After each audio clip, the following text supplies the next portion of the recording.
The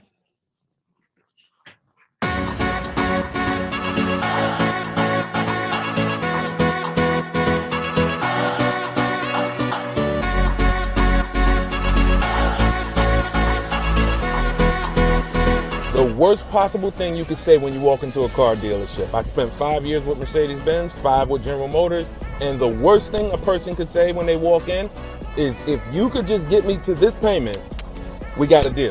So your loan's probably still like 19, which means you got to pay to get out. You're upside down. It's called negative equity.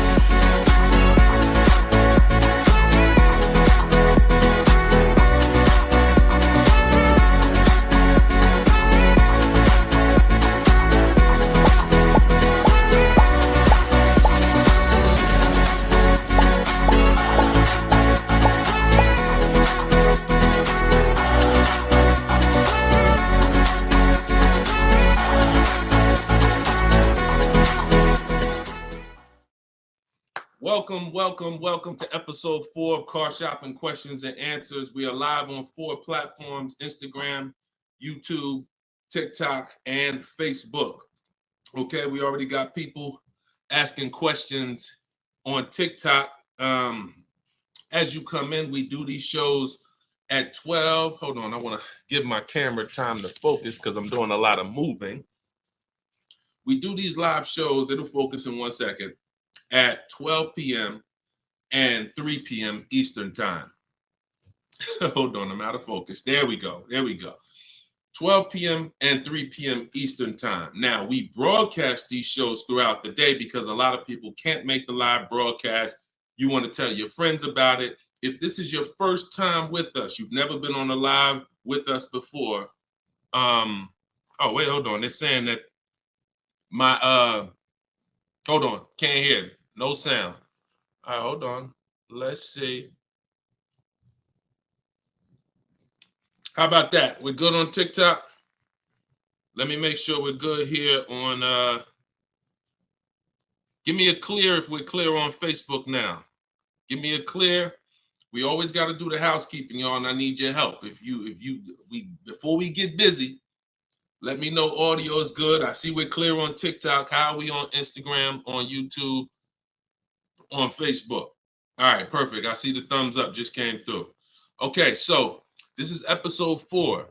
We do these live shows 12 p.m. Eastern time and 3 p.m. Eastern time. So you'll see the broadcast throughout the day, but if you want to actually be live with us, then you want to join us on any of the 4 platforms at one of those 2 times: Monday, Tuesday, Thursday, and Friday.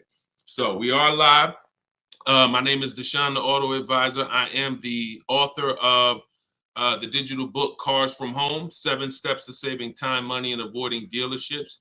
You can get your copy for 75% off during the show over the next 30 minutes in my TikTok bio and my Instagram bio. Or I'm going to put the banner up here. You can go to deshonesbook.com. We have a link in the comment. We have a comment link in the comment section. So I want you to start typing your questions. We get very, very busy. Have your notes ready. Be ready to unlearn what you've learned about cars, because we get below market deals, and that should be your only mission when you are car shopping, is to get below market deals. All right. Now, one thing that I want to discuss. Okay, matter of fact, let's go. Go ahead, throw that up. Let's go to Frankie's question. So this is from TikTok. Can you please give me the percentage breakdown on leases again? Okay. The 1% rule has been around since probably before I ever even got into the car business. The 1% rule says that if your lease payment is 1% of the MSRP, or less, you stole the car. No down payment. So I had a 2018 Jeep Grand Cherokee. It was a $35,000 vehicle. My lease payment was $330 a month. That was under 1%. That's how we indicate that. Now, how we're doing the math is we are taking the MSRP, taking the monthly payment rather, and dividing it into the MSRP. For example, $330, which was my payment, into the MSRP, which was 35,000, and then that gives us 0.009%. 0.009%. Good afternoon, Vivian. Good to see you. So that's how you do it. Now you can multiply by 100. If you want to really get the percentage, you multiply by 100 and you'll see 0.94%. So that has been around for a long time. Shout out to the sharers. I see you, Frankie. Thanks for sharing.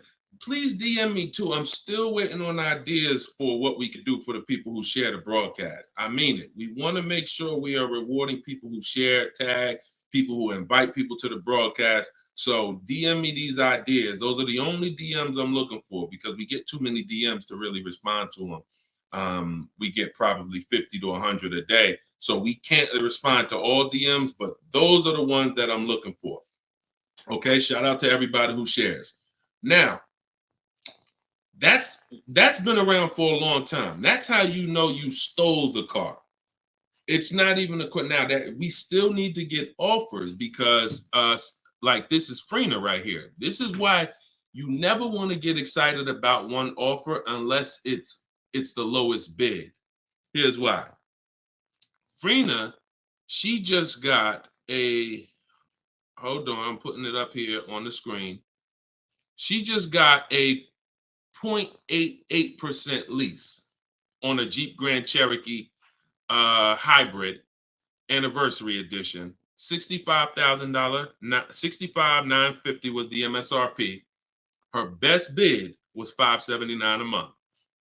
She's in the video library. She has what we teach. Getting bids. See, so sometimes you could look and be like, oh, this offer looks really, really good. Should I take it? Not if it's not the lowest bid. It must be the lowest out of at least 5 offers. Because what I always tell you is 80% of dealers are overpriced. They're going to overcharge. So that's how you know if you won. Now we had to come up with something. When I started teaching people about leasing, I said, oh, shoot, some of you going to go out here and you've been buying your cars and you're going to walk into dealers and you're going to get a lease and you're going to think it's good because you're still paying less than somebody who actually bought.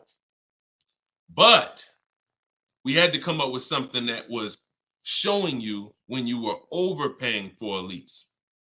And so I started doing some math because I love math. And once I worked the math out, I said, okay, how much are we paying before we're paying too much for a car we're giving back? 1% is the steal. But what's the limit? And I started looking at how cars depreciate, how much car, if you bought it, how much the car would depreciate. And I came up with 1.5%. So when we look at the same vehicle that is, let's say a $40,000 vehicle, for example, 1% is $400 a month or less.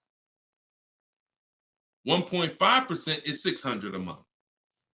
Now, what you look at is the total you're paying over the 3-year lease. 600 times 36 months, that's 21.6. So when you take $40,000, you add your taxes and everything, you're probably going to end up about 44. 21 is about the threshold where you're still paying less than if you had bought. You're still losing less value, but and you're tying up less money. But at the same time, that's the limit. Above 1.5%, there's no value in this lease anymore. And that doesn't mean we go buy the car. That means we look at competitors because competitors do offer more aggressive lease pro. Every single vehicle, you guys, and there's over 400 of them, has a different lease program. Sometimes even the trim level is different. The Touring has a different lease program than the Limited. So we don't deal with overpriced leases. And so that's why I created the 1.5% rule. That's how it became to be, based on the fact that I knew a lot of people, as they unlearned that bad advice about leasing, as I taught it and as they heard it from other people, they were going to go and get leases. And it's important that you know when there's no value in a lease and you shouldn't be accepting a lease. And that doesn't mean, and look, let me be very clear. That does not mean, that's why I explained the first part of this question, of this answer. You don't walk into a dealer and say, hey, I'm trying to get under 1.5. You don't walk into a dealer and get a lease quote and then you say, hey, well, look, I got to be under 1.5%. No, you're doing this wrong.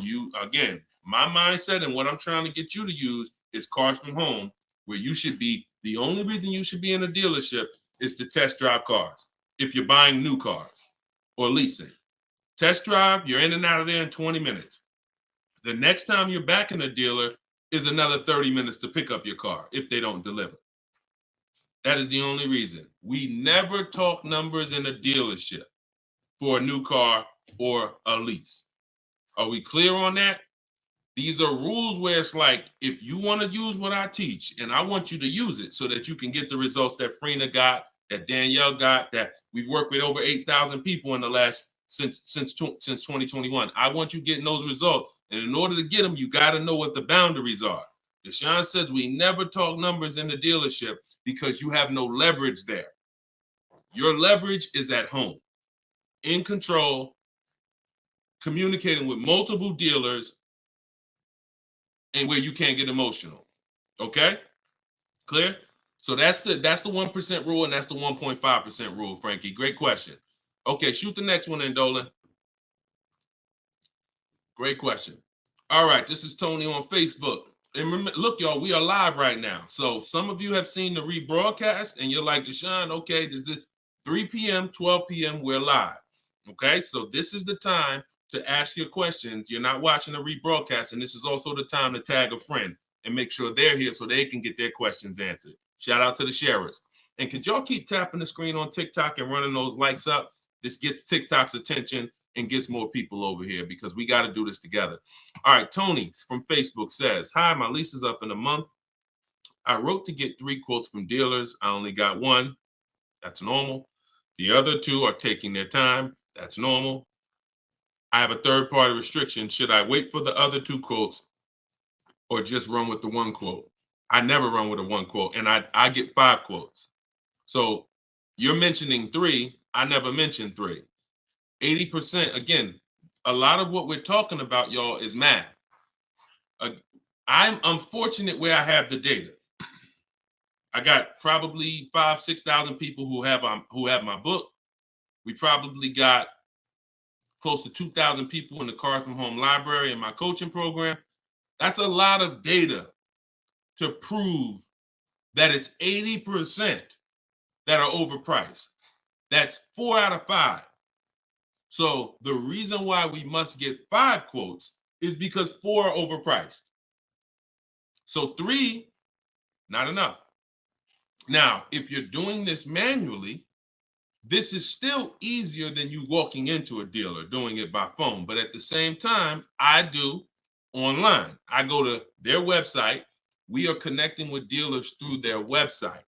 You don't want to do this with third-party websites that say, hey, we could connect you with multiple dealers. You don't want that because now they're trying to sell your information to the dealers, and this is not what you want to do. You want to create a Gmail account specifically for shopping. We go to 25 dealers' websites. In my book, I link you to all the dealers so that you can just put in the zip code and then it'll pull up all the dealers around you for every brand. But you can do this yourself. You can go there and you can actually you go to each dealer's websites. We do a copy and paste message. I have a template that I use that the people who follow my stuff use. And the template tells, you need to tell them exactly what you want and what you're open to. Colors wise, this is why we build our car. We always build our car, go to the website, build the car, because we tell them exactly what we want and what we're open to. This takes us 20 minutes to contact 25 dealers online, copy and paste. We're telling them what we're looking for. Hey, these are the colors I'm open to, blue, black, or silver. These are the trim levels I'm open to, limited or touring. We're telling them this is these are the package, these are my must-haves. I need the big sunroof. All of that has to go in to it's not that you're not car shopping online. You're just now you're car shopping against people who their job is to make money. And so if you don't have what I'm telling you I've responded to hundreds of internet requests when I work for the dealers. If you're here for the first time, type a 1. If this is your first time ever being on a broadcast with us, type a 1. I want you to know a little something about me. I was inside car dealers for 14 years, responding to these quotes. So the reason why I'm giving you the exact strategies is because I know there's so many things that you're not trained to give the dealership that they need. They can't give you a quote without it. They can't shop correctly, without it. Okay, shout out to the first time people. Could everybody type welcome to the first time people? If you've been on here before, type welcome to the first time people. Now, once you give them that information, you're copy and pasting that. Copy, paste, copy, paste, copy, paste. You're doing that with 25 dealers. And then that creates the conversation to see where the dealers are actually coming, where the deals are coming from. But you need to see who has a car first. You need to see who has a car first. So, oh, you're talking about selling the lease. Okay, you're earlier in the process. Understood, Tony. Okay, perfect. No, just talk to another used car manager. And you want to have conversations because one, your car is worth different things to different people. You need at least 3 for that. You're on point. Yes, 3 quotes for your lease buyout. For your old car from 3 different used car managers. And if the 2 are not getting back to you, then just move on to other ones. But be aware, you should be using those values you got online from the online buyers to see if you have equity, because not everyone has equity. The whole purpose of the equity assessment is to make sure you're not leaving any money on the table. That's the purpose. But there's no guarantee. Many people have turned their leases in not knowing that they should have done an equity assessment, and then the dealership sitting on $2,000, $3,000, $4,000, $5,000, $6,000 that they didn't know about. That's what we want to prevent.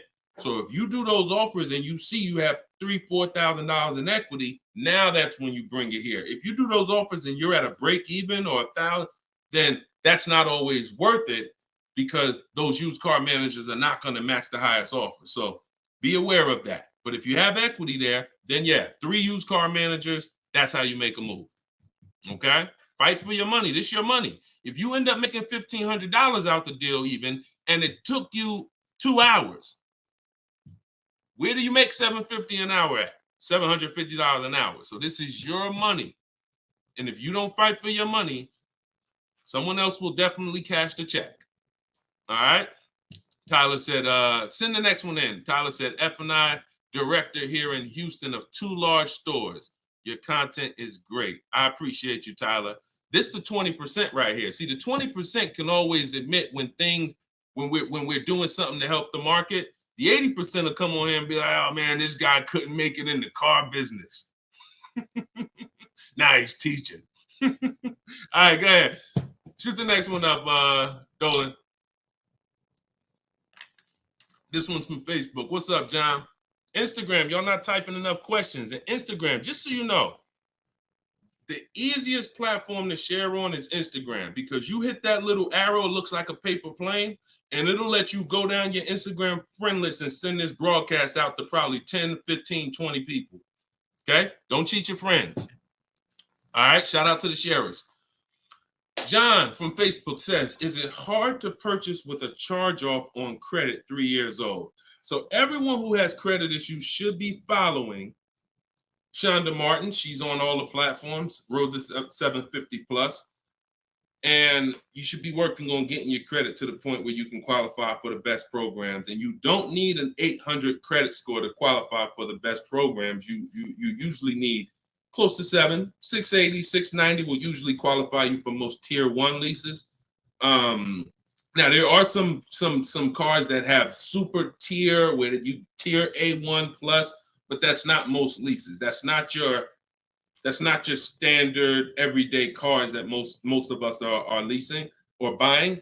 So the question is, the answer is, if you don't need a car, then you should be working on your credit. If you need a car, then there's nothing you can do. You need to make a move. And so I recommend a company like Limbuzz. We're always going to give the dealer a chance to match or beat our offer. So whoever we end up buying our car from, some of you have been taught never let the dealer participate. That's costing you money because the dealer has 7, 10, 12 banks on their end. Now, if they're trying to beat and earn your business, now that's a winning position. See, check this out. When you have a finance manager who's saying this about you, what's the highest interest rate you think they'll pay? What's the highest payment you think they'll pay? That's a bad position to be in. That only happens when you have no leverage, you haven't shopped, you haven't come in with an offer, and now they're trying to see the highest interest rate that you'll pay. We're not doing that. You're doing it our way, which is we're going to have we don't let anyone touch our credit until after we find our car. Now, once we find our car, get our best deal through a bidding system, now we're going to take that purchase agreement, that's a receipt. Yep, I see the questions coming in on Instagram. We got you. Hold on, Atlantis. Once you see the long form receipt, now you take this home, and this is when you're going to contact your bank, your credit union, the online lenders. You're going to go online lenders, online banks, online credit unions. You're going to let all these people have a shot at your business. If you do this within a small window of time, if you do it my way, it only take you 2 days. This is going to weigh on your score the same as one hard inquiry, because this is something called rate shopping. This is not going from dealer to dealer, getting turned down or putting in applications and nothing like that. This is how you rate shop correctly. I call this the bank bidding war. When you get my book, I also send you the bank bidding war blueprint. It's going to be going into my book, but I need about another month to be able to combine it. But I send you the bank bidding war blueprint. Now, the bank bidding war is 3 rounds. First thing we're doing is seeing, is there any special interest rates that the car we're buying has? In your particular case, John, with credit challenges, you're not going to qualify for that. That's okay. But we need to check that. If there's 0%, 0.99%, that eliminates our need to do anything else with financing, because no one else is going to beat that. Second part of the round starts, there's 3 rounds to the bank bidding war. The second part comes after we find our car, and it's what I just broke down. When we come home, we let all these banks, these lenders, online credit unions run our credit, and so they're bidding and submitting us their loan offers. Now, the third round is the dealer. That's when we're going to call the dealer who we reserved the car with and say, hey, I got 6.29 from this bank. If you can beat it, I'll give you the business. Now, this is the big difference, you guys. When you have a finance manager who's trying to beat your offer, who's calling their banks and saying, hey, I need to get 5 point something because this person already has 6. That's leverage. When you start bidding, like I'm teaching you, like what's in my book, like what's in everything we do, in my videos, everything's a bid. You have the leverage. And there's no way for you to overpay when you are getting bids. So that finance manager calls you back, it's only going to be 1 or 2 answers. Hey, Stuart, man, listen, I tried my best, man. I reached out to every bank I got. No, I can't beat that rate, man. I appreciate the opportunity, but you can go with your own financing. In which case, you guarantee you got the best loan. Second thing is, hey, you know what? You had a good rate, man, but I got somebody to beat it. So we can do it right here for you. Perfect. In which case, you guarantee you got the best loan. See, you don't have enough people competing for your business. That's where your buyer's remorse is coming from. That's where your lack of confidence is coming from. That's why you're driving off from a dealer saying, hey, you think we could have got more money? You think we could have got another $1,000 off? That's all buyer's remorse because you don't have enough people competing. So I want you to stop that. I want you to use what I'm telling you to do.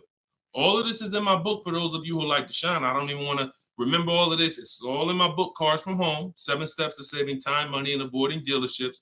This is what I've been teaching for 3 years. And this is what I've been doing since 2015 myself personally. So you can get your book for 75% off. Cue up the next question, Dolan. Oh, John, in your case, though, when you get that buyer's order, you would be reaching out to Limbuzz. So after you find your best car deal, you would be reaching out to Limbuzz and seeing, what their rates would be for you and then you will be going with, still giving the dealer the opportunity to see if they can beat it. Because once a dealer knows you got an approval already, they kind of have a little more leverage to be able to see if they can beat that approval. But in any case, even if they can't, LendBuzz is pretty generous. But we don't do this until after we find our car. Okay? Great question. Shoot the next one up, Dolan. All right, this is Gemini from Instagram. Can a dealership legally raise the price from what is being offered online? Listen, nobody's suing dealers. So it's not really about what's going on legally. It's probably more ethics than anything. And we don't expect dealers to be ethical. We don't need dealers to be ethical. They've proven that the majority of them aren't ethical. So when you're not ethical, you walk the fine line between breaking the law and not. You walk that gray area. I overcharged you. I know you could have paid less, but I know, whatever. But I know I could have sold you the car for less. But I'm gonna tell you that this is the best. Like, all of this stuff is unethical, but it's legal. So when it comes to what we're doing, our job is to protect ourselves.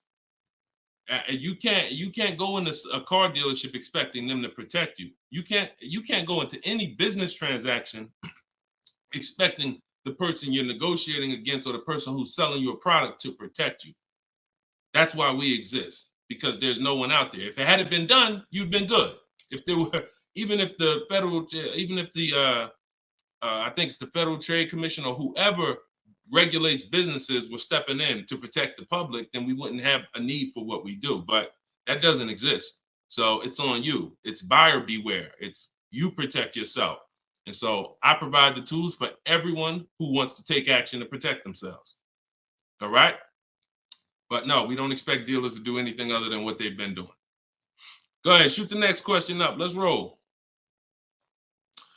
All right. Why shouldn't a person focus just on monthly payment, monthly car note? Okay, good question.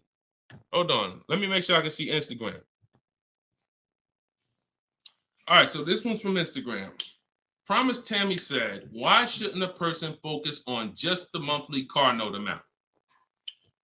So if we did a little math and you go, all right, if you walk into a dealer and you're looking at a $40,000 car and you say to the dealer, how much does that car cost a month? And they're smart, if they're trained, they're going to say, well, it's not really about the car payment right now. Do you like the car? And once you say, yeah, I like the car, let's get down to numbers, they're going to ask you, they're going to try to figure out what you could afford. Like, what's the most you could afford? Or I can't afford any more than $450 a month. Now, some of you know every $1,000, every $5,000 on the purchase price of a car is how much per month.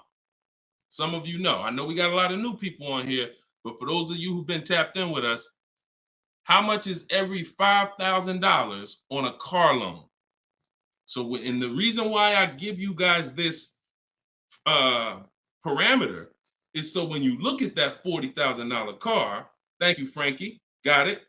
You should automatically know every $5,000 is about $100 a month.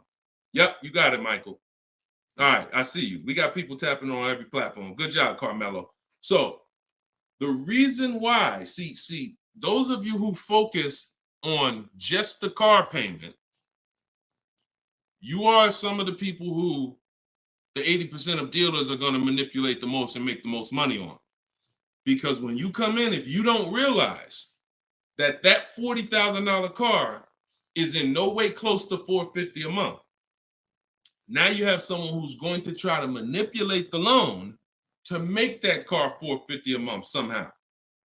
Now, it's usually going to end with you having a super long loan. So I've had people come to me years ago, friends that would say, Deshone, what you think about this deal? I say, man, let me look at the paperwork. And I see, man, you know the loan is 96 months? Nah, man, I didn't even know that. Yeah, the loan is 96 months. What is that, 8 years? 84 months is 7 years, 96 months is 8 years. So you're out the door at an 8-year loan. Now, I'm not gonna assume you know why that's bad. So I'll say that an 8-year loan leads to too much interest, and it's what it is, because if they got you an 8-year loan, it's certainly at a high interest rate, because banks know that those loans, people who need 8-year loans are risky. People who need 8-year loans, they got to protect themselves, because typically the car may have problems in the long run. When you go down, see, the whole point with a shorter loan, 5-6 years, some people want to be conservative, you take 4 years, but you want that car paid off by the time maintenance comes, by the time repairs start being needed, because cars need repairs every now and then. So you want the car paid off. They know that if we give this person an 8-year loan, typically they're probably going to have issues around year 7, year 6, even depending on the age of the car. So the length of loan, I teach something called the rule of 72 and the 10th birthday. I will not in any way co-sign anyone getting a loan longer than 72 months, which is 6 years, because we don't have, see, what's the longest loan, a mortgage, that any of you would take? Let's keep a real fast dialogue going. All of this is to really answer the question that Tammy's asking, which a lot of other people have. So we need to indicate why this makes a difference. The longest mortgage most of you are going to take is 30 years. Mortgage. There are 40-year mortgages available. There's 50-year mortgages available. No one on here said, yo, I do a 50-year mortgage. Why? Because we already know inherently anything longer than 30, that means we can't afford this house. That means we're looking at the wrong house. So we had to make sure we created boundaries so that you understand, okay, if I got to take a loan longer than 6 years on a car, that's telling me I can't afford the car. So once I get my best price, I should already be able to afford that car with a 6-year loan or less. And I combine that with the 10th birthday. So when you look at your car, you should have your car paid off by the 10th birthday. You're taking a lot of risk if you got a loan on the car past its 10th birthday. A lot of the times I was in a dealership, people came in with problems, big repairs, and they still had car payments. Car's 10 years old, 11 years old, and they still got car payments. You could run the risk of being in trouble, because that car could be in the shop. Some of you have experienced this. Car's in the shop, and you still got a monthly payment due every month.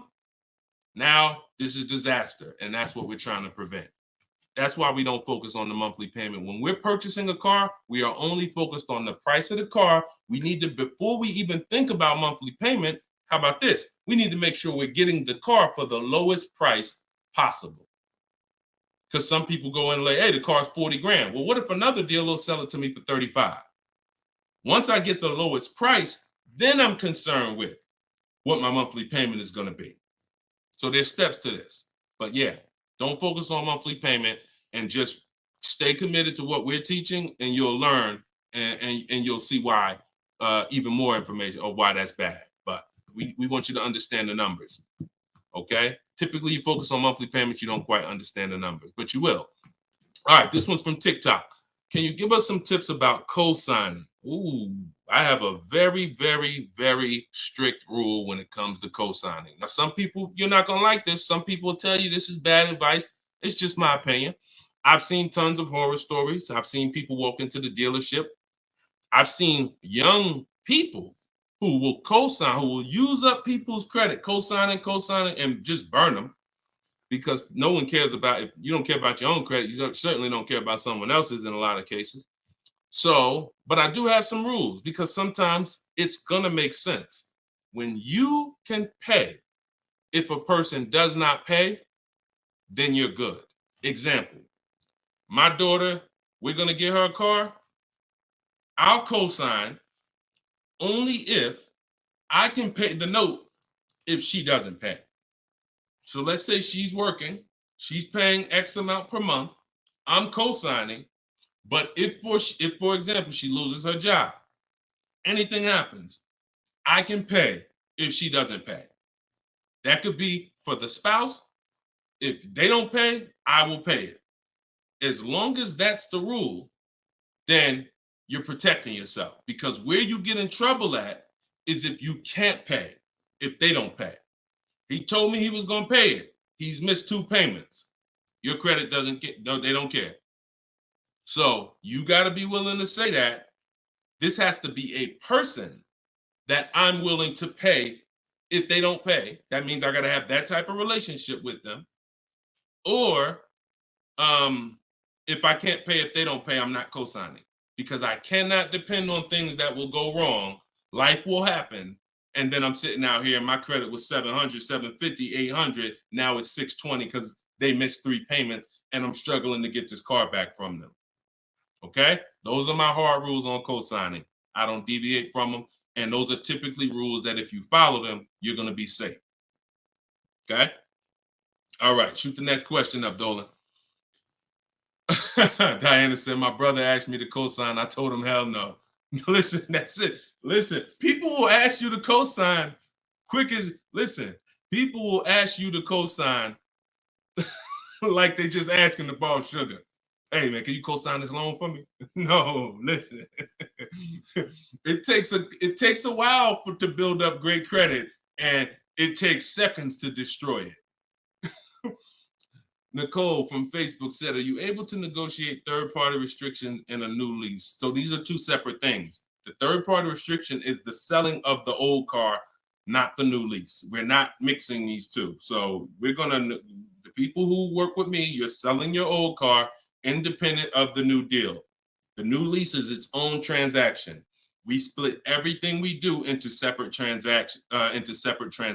See, the car business has taught the public to give them up to 3 transactions. Buying a car from them is 1 transaction. Getting a loan from them is a 2nd transaction. Letting them buy your old car, which you call trade. We don't use that word. That's 3 transactions. There's money in each transaction. There's money in each. That's why there's companies that only want to give you loans. They don't sell cars. There's money in loans. There's companies that only want to buy your car. They don't care about selling your car right now. There's money in buying cars. So you need to separate these transactions if you want to maximize each. There's no way for you to save the most money without maximizing and looking at each part of your deal as its own separate transaction. So if I have a third-party restriction, I'm doing the equity assessment. A third-party restriction is, some of you have leases. We always need to see if there's any equity in our lease before we return it to the dealership. If you have returned your car to a dealership without doing the equity assessment, you don't know how much money you've left on the table.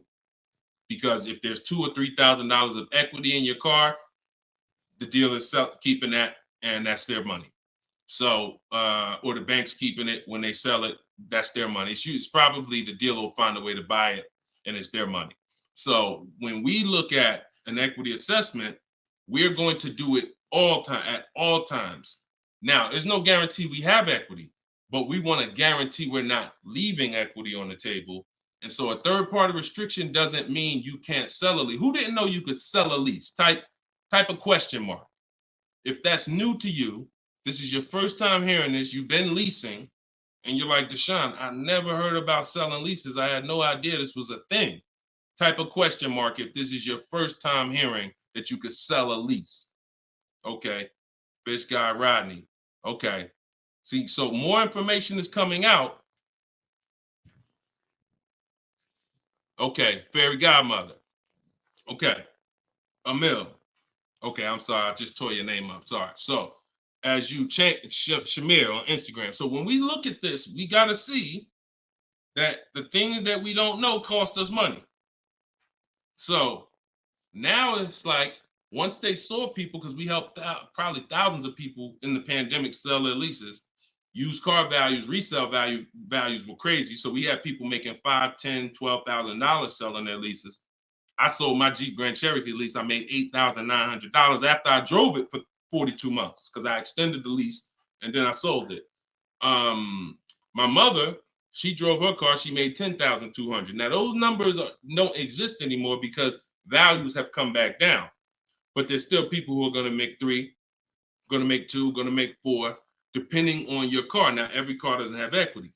But when it comes to the third-party restriction, they don't say you can't sell. They limit who you can sell to. You must sell to a local used car dealer. To a local dealer of the same brand. So if you have an Audi, you must sell to an Audi dealer. we are still going to get bids. We're going to get at least 3 bids from used car managers at Audi dealers, because your car is not worth the same thing to every dealership. Your car may be worth 19 to this dealer, 19.8 to this dealer, 21 to this dealer, which is why we must get bids. Y'all gonna hear me say that word. Your favorite word, if you stick around and you use what I'm teaching, when you start mastering my strategies, your favorite words are gonna be bids, multiple offers, because that's how we save all the money. So okay, so that has to be handled, Nicole, separately. The selling of your car, the who I'm gonna sell that car to, you find that person first.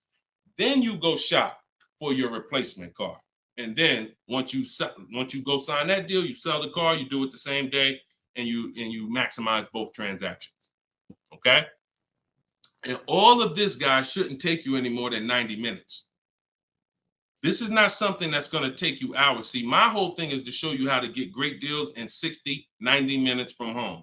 That's why my book is called Cars from Home: 7 Steps to Saving Time, Money, and Avoiding Dealerships. You can all get a copy for 75% off for the next 30 minutes. Just go to my TikTok bio. You won't leave the broadcast. Grab your copy before that timer hits 0. The price goes back up to $97. Or you can go to my Instagram bio, or click it if you're on Facebook or YouTube. Go to the comment section and you'll see a link to deshonsbook.com and grab your copy for 75% off before the timer expires. All right, go ahead, Dolan. Shoot the next question out. Should I feel bad if I get 1.3? I'd only feel bad if I got 1.3 and if it was my only offer. If it was my only offer, or if I only got 2 offers, then yes, because I'm going to tell you why. I'm going to show you something. When I look at what I see, hold on. Okay, hold on. We saw Freener. Some of you saw Freener. That's 0.88. That's just ridiculous. 0.88. But look, Charles, he gets a Palisade. He's paying $48,000 vehicle. His best offer was $597 a month, 1.23. Now look at and sometimes people who are getting phenomenal, who are looking at cars that are super, super popular, they'll go a little further, and he reached out to 35 dealers. Now I want you to pay attention. Some of you, the average person only shops 2 dealers. My strategy is I teach 25 to 5. But once you see my copy and paste system, which is in my book, I have a copy and paste system where we're on their website. You'll see that I could talk to another 10 dealers. It only take me 10 minutes to open up contact with another 10 dealers. We always use a separate email. Do not contact dealers from your personal email. I'm warning y'all. It's not going to work. You're trying to go through your work email, and then you got your personal stuff, and then you're seeing the car dealers. Don't do it. Create a separate Google email, and that's how we do it. So he said, I reached out to 3,500 dealers, got 10 quotes back. So that $597 a month, 1.23 is the best out of 10. So so I always tell you, when you do it right, you're going to see offers that are $150 to $200 a month more. That's when you know you've exposed the 80%, and that's when you know you shopped the right way. If you don't see that type of spread minimum, you haven't shopped enough offers. So that's the only time I would feel bad, GKA, is if I didn't get at least 5 quotes, because I don't know if 1.3 was the best. I'm gonna tell you a funny story too, because Freena's in our coaching program, and Freena reached out and she said she was looking at a Jeep Grand Cherokee. Get ready for the next question, but I'm gonna tell y'all, I want to hammer this home so y'all understand the importance of multiple offers, and you don't get lazy, because the things I'm telling you might take another 30 minutes, 40 minutes, and they save your family $3,000. You can't put a price on. Well, you can put a price on that. So Freena was shopping for a Jeep Grand Cherokee Limited. She comes to the group and she said, Deshone, this was the best offer on a Jeep Grand Cherokee Limited. It was like 1.2 and change. But she said, the guy that made me this offer said he has this 4XE. It's a hybrid. And he said he could actually do better on that one. She said, what do you think I can? He told me what it would be. It would drop the price here. I said, if you're open to that, then you need to run your quotes again and get 5 more offers on that vehicle, because it may have a better lease program, in which case you need to open it up again. She opened it up again. That's how she got her 0.88% lease. So if she would have just said, well, this guy is getting me 1.1, I'm going to just take that, then she never would have found a 0.88. Multiple offers. That's probably $100 a month difference than what the last offer, $100 a month times 36 months on this lease. You're talking about $3,600. And she did it in minutes. Once y'all learn how to do this, it's minutes. This is not hours. I'm not spending more than 60 minutes on shopping for a car. Now, that doesn't mean I'm not spending time to decide what I want. But once I decide what I want, once you know what you want, 60 to 90 minutes to get the best deal. That's it. All right, shoot the next one up, Dolan. Keep the questions coming, y'all. We are live every day at 3 p.m. Eastern time. Well, not every day. Monday, Tuesday, Wednesday, Thursday, and Friday. Monday, Tuesday, Thursday, and Friday at noon and 3 p.m. So this is our live show. Okay. Throughout the day, though, you may see a broadcast and you'll know, okay, you'll still be able to get value because most of the people who are asking the questions on here are asking the same questions you would have asked. So go ahead, Dolan, shoot it out. This is Raymond from YouTube. How do you structure a lease? So the first thing you want to do is look at the car you're thinking about leasing, and we like to use a 1.25% formula estimate to see if we should be even looking at that car. Okay? So if I'm looking at a car that's $40,000, I'm doing a 1.25% estimate. I'm multiplying it by 0.0125. And then I'm going to see, 40,000. I'm multiplying that by 0.0125, and that comes out to 500. So that's going to tell me if I'm looking to be at 300, that's not the car that I'm going to be looking for in most cases. Now, we don't know if the best deal is going to be 1.25, but we're trying to estimate based on a bad deal is above 1.5. Anything above 1.5, we're overpaying for our lease. No money down. Money down comes later. Now, a steal is 1.1%. So I teach something in my book. It's called 1% is the steal. Between 1% and 1.5% is the deal. And then above 1.5% is time to chill. We don't do that. So that's the first thing. Now, once we move past that, now it's time to choose our mileage. So we're going to look at our lifestyle. We're going to see how much we drive to work, how much we're going to be driving the car. And once we come up with that, you're just doing some simple calculations. What's your round trip to work? 10 miles. How many days a week? 5 days. Okay, that's 500 miles a month. That's if you do the math. Let's say your trip to work is 20 miles round trip, and you do that 5 days a week. You're doing 100 miles a week to work. Times 52 weeks of the year, that's 5,200 miles. So I walk you through this in my book, but this is simple. 5,200 miles, and then you say, okay, well, I like to do a little leisure. I like to take a little trip down here. I go to my fishing. I go fishing 1,000 miles away, blah, blah, blah, blah. So you're calculating what you're going to do. The easiest way to do it is to look at your old car and see what you've done. But if you don't have an old car, this is how you calculate it. You come up with, all right, I only need about 9,000 miles a year. Perfect. All of our leases, we shop our offers with 12,000 miles a year. That's your average miles. That's what we want to base our formula from. So whenever we reach out to a dealer, we do this online. As I said, everything we do is online. Once we do this, we're shopping multiple dealers, and we're telling them, work us up a lease quote. First month's payment, total out of pocket. If you were on the last show earlier, we talked about we don't say down payment anymore. We say total out of pocket, TOP. Everybody who's clear on TOP, if you were on the last broadcast, type TOP. If you weren't, TOP is total out of pocket. That means only thing I'm giving you for this offer right now is my first lease payment, and I'm driving off. Total out of pocket. We're not saying down payments anymore. Okay? So now, we're structuring our lease with first month's total out of pocket, 12,000 miles per year, and that's how we're sending the offers out to the dealers. All online, all copy and paste. These are all templates I have, but I have templates where you just fill in what you want, blah, blah, blah, all in my book. There are links, there's templates, but if you're going to do it your way, that's fine, but this is how you do it. And this is, you can sit in your computer and just copy and paste, and now you're looking to get 5 quotes. That is the mission. 5 quotes, and that's it. That's how we structure our leases. Once you're done and you get your best quote, now that's when you adjust your mileage. So once you identify the best dealer, the winning bid, now you're going to say to that dealer, hey, can you adjust the offer to 10,000 miles a year? Can you adjust it to 18,000 per year? Can you adjust it to 25,000 per year if you're a high mileage driver? And you adjust it from there. But that's it. You do this over and over, rinse and repeat. Rinse and repeat. All right.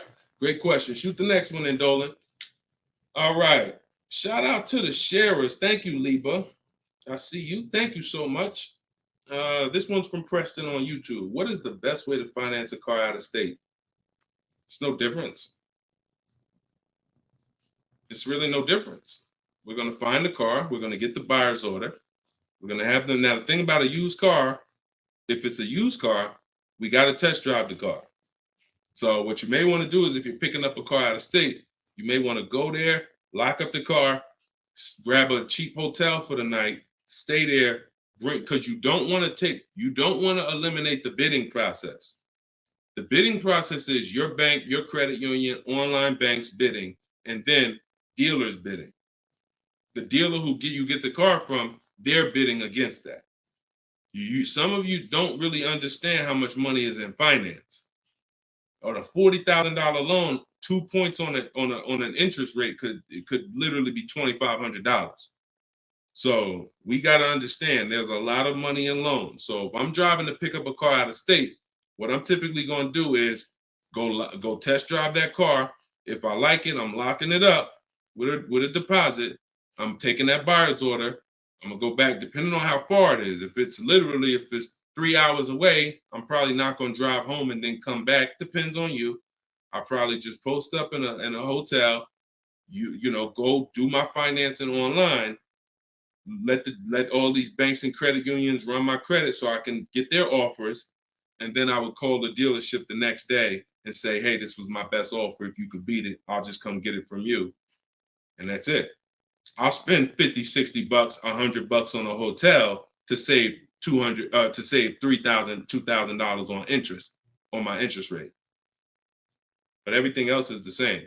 So we can't be scared to go out of state. If many of you who are using what I'm teaching, you're going to see. Look at Eddie. Who was Eddie who drove? Hold on. Short conversation. John, hold on. Market. Trying to think. I'll see many of who I'm going to share with you. You'll see, they'll say when they're picking up their car, I'm driving 45 minutes. I'm driving an hour and a half away. Look at Sean. Perfect example. Sean, he's also in our coach. Now, I don't want you to think, oh, I got to be in Deshaun's coaching program. There's just some people who are. The information's in the book. We got the video library. For those of you who are like, okay, I like videos to go along with the book. That's fine. I link you to some videos in the book. But then there's some people who coach with me, and I can talk personally to them. So Sean comes on here, and he comes into the group. He said, he sends this. Look at the amount. He said, I'm looking at some advice on this F-150 Lightning XLT. It's a $73,000 truck. The dealer discounted it $4,900 and then revealed that there was a $15,500 rebate. His total savings is over $20,000 off this truck. So I'm like, all right. Now me, being who I am, I don't know if that's the best. 2015, I sold 2 Maybachs. They had $20,000 rebates on them. So we don't know if this is the best. I haven't seen, this is what I said to him. I haven't seen the other offers yet, but I'm assuming you got at least 5. You're saving over $20,000 on this with this discount and rebate, but the only way to know is to compare to the other offers. See, I'm not going to get excited about this deal until he tells me what I'm about to read to you. That's when we get excited. He said, guess I could have put a little more info on here. Yes, I got about 15 quotes. You see the difference? This is what I want you to get. BK Dollar, this is what I want you to get. Liba, this is what I want you to get. Everybody watching, the money is in multiple offers. The reason why you're not saving, you're just not getting enough offers. So he says, I ended up expanding my search to 150 miles outside my area to find this deal. He said, I couldn't find, watch this, I couldn't find anything under MSRP in that first search. So think about how I'm telling you, the local dealers know when they see your zip code, they know, okay, some of them, all right, we don't have to do too aggressive. But those dealers that are an hour and a half away, when they see your inquiry, they're like, oh, listen, this is a person we never would have saw before. What is it going to hurt us to blow this truck out? And we take a deal from one of our competitors' markets. We'd love to see our license plate frame over in their market. That's how we win. So he ends up saving over $20,000, and he doesn't mind driving 150 miles to go get that truck. Why? Because every mile he drives is dollars he's picking up. We clear on that? We clear? If you're clear on the importance of multiple offers, type clear. All right, shoot the next one up, Dolan.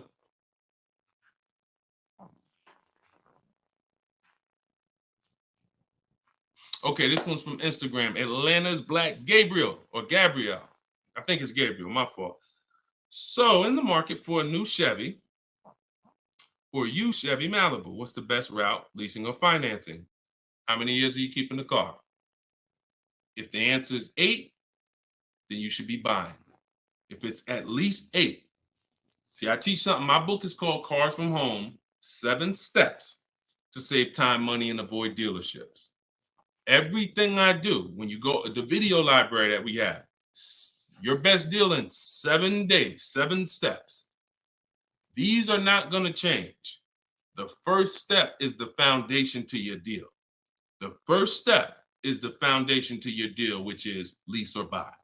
Because you cannot get a good deal if you bought when you should have leased. It's impossible. Because the amount of money you're going to pay on the purchase is going to be too much if you buy brand new. And if you buy pre-owned, it's going to be about the same amount you'll pay. So when you buy, if you're not keeping your car 8 years and you buy a used car, 3-4 years old, and then you trade it in 5 or 6 years, you're going to pay the same amount or even a little more than someone who got a great lease deal and drove brand new vehicles. So it's all about how many years you're keeping the car. If you're keeping the car, if you're like Deshone, there's no way I'm keeping the car 8 years. That's not my style. Then you should be shopping from this day forward for aggressive lease deals. Now, once you find a car that you love, or if your spouse says, you know what, I don't switch cars like that. I keep a car 8, 10, 12 years. Then we purchase for them. We're going to purchase. But for those who are not keeping their cars 8 years, you are losing thousands and thousands and thousands of dollars not leasing cars. Thousands, thousands and thousands and thousands and thousands. All right? That's the 8-year rule. It's the most important question. It's the first thing you ask when you are car shopping and you're ready to car shop. How many years am I keeping this car? 8 or less, we lease. Less than 8, we lease. More than 8, we buy. That's how we avoid the depreciation. So go ahead. It's a hard rule. You want a follow-up question to that, or anybody want to? Because I know some of you are like, Deshone, I was taught never lease. Whatever. You want to follow up to that question? That's perfectly fine. But that's the rule. And it's the rule based on money. I've seen thousands of scenarios, and I spend years and all my time shouting from the hills so people could understand how much money they're losing by not getting good lease deals or not leasing at all. Okay, go ahead, shoot the next one up, Dolan.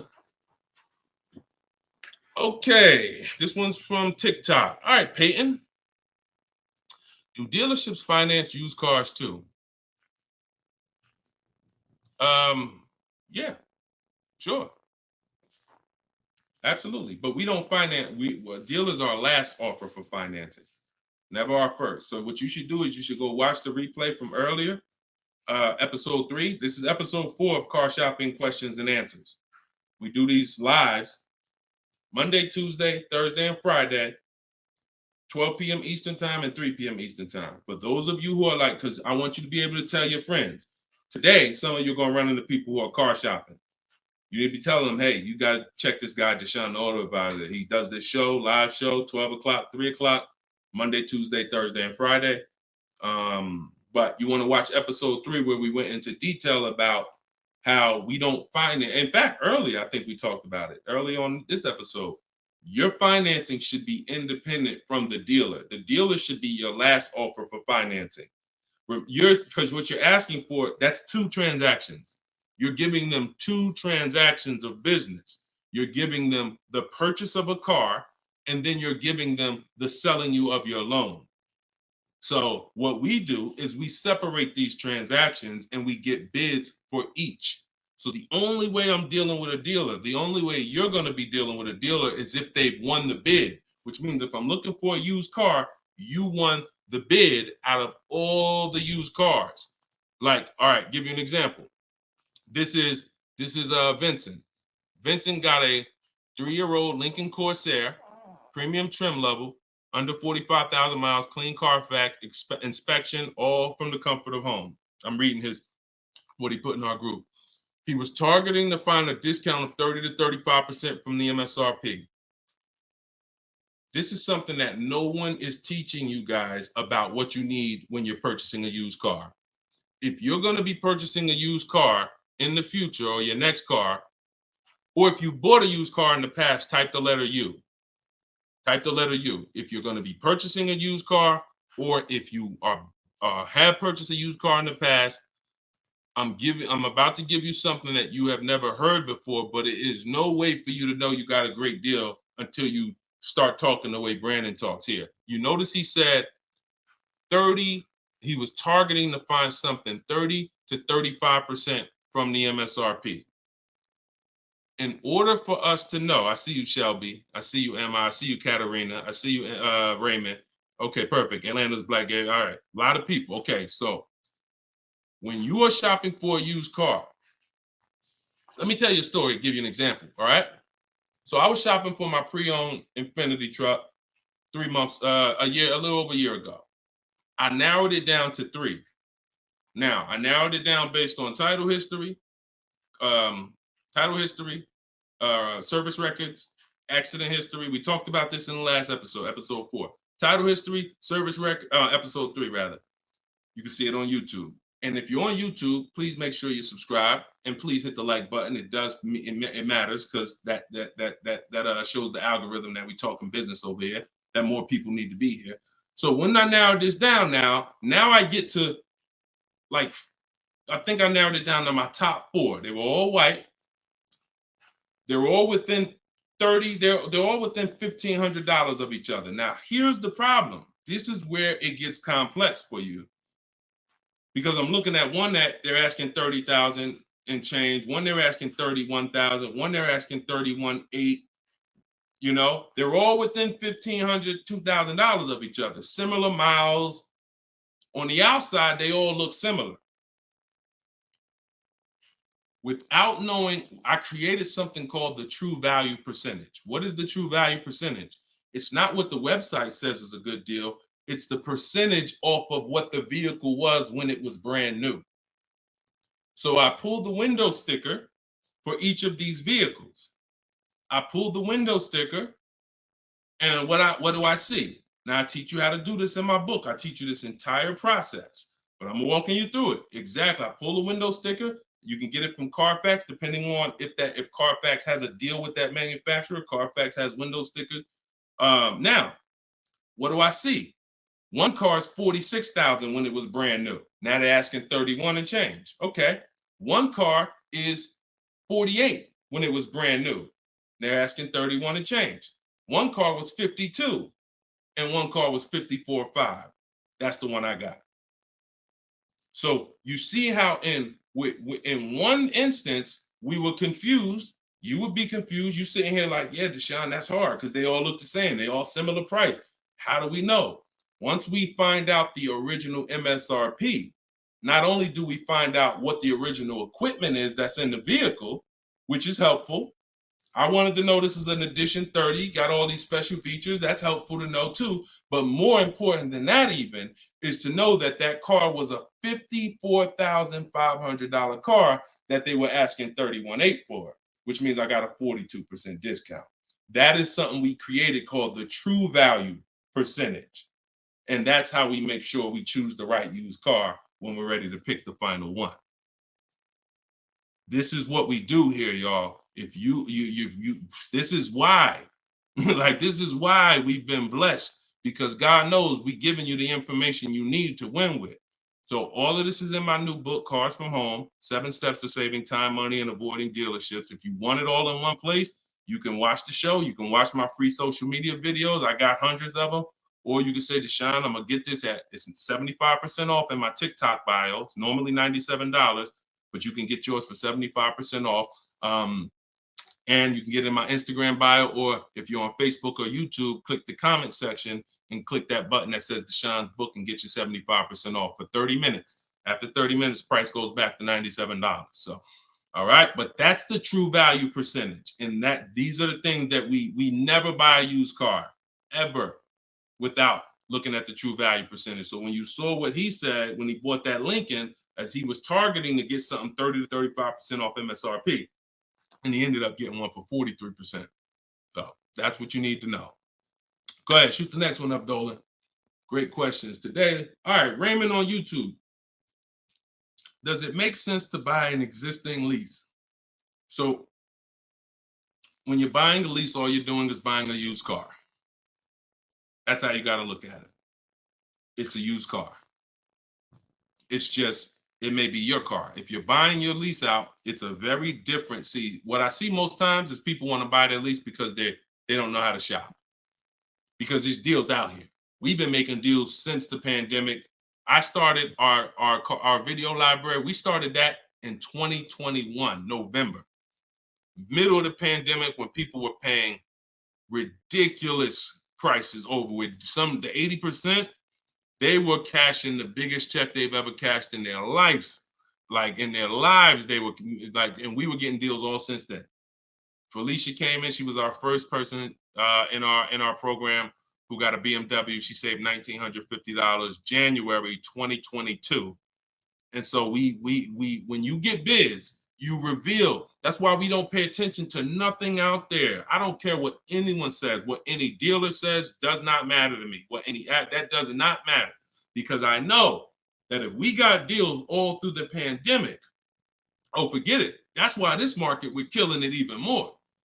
So, you know, if you're buying your lease because you're keeping it another 8 years, you say, man, Deshone, I used to lease, but you know what? I really want to buy something that I could keep for 8, 9, 10 years. Then sure, buy the lease.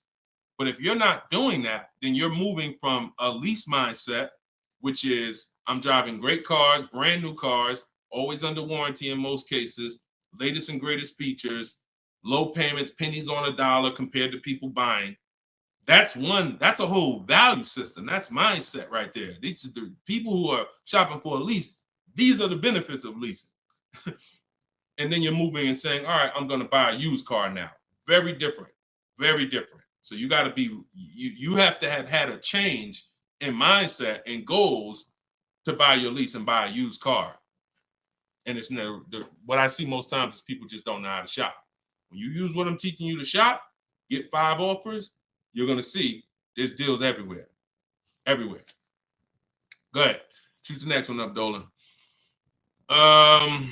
You can't pay me to negotiate your lease because I do this in 90 minutes and I'm teaching you to fish. You know, I've had people who used to buy cars from me. Hold on, keep that question up from Nicole, but I saw this person on TikTok. I'm not in the business I'm in the business of teaching people how to fish.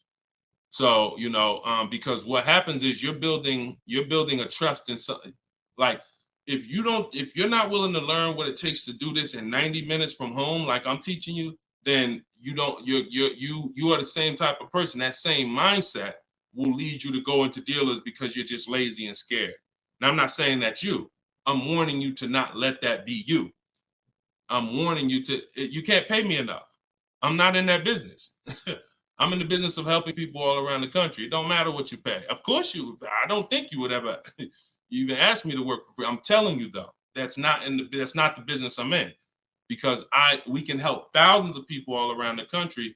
But you're not realizing that your transaction is a 5-figure transaction. There's nothing else in this world that you're going to give that type of control. If you were going to start a business and it was going to take a $30,000 decision, $30,000 of your money, would you ever be looking and saying, oh, could you do this for me? You see, we do things with cars because we've been programmed to do them with cars. Car dealers have made you so scared that you've been programmed to do something, but you never do it with anything else. You never do it with a house. You wouldn't say, hey, I'll pay you to get my house for me. I'll pay you to, start this business for me.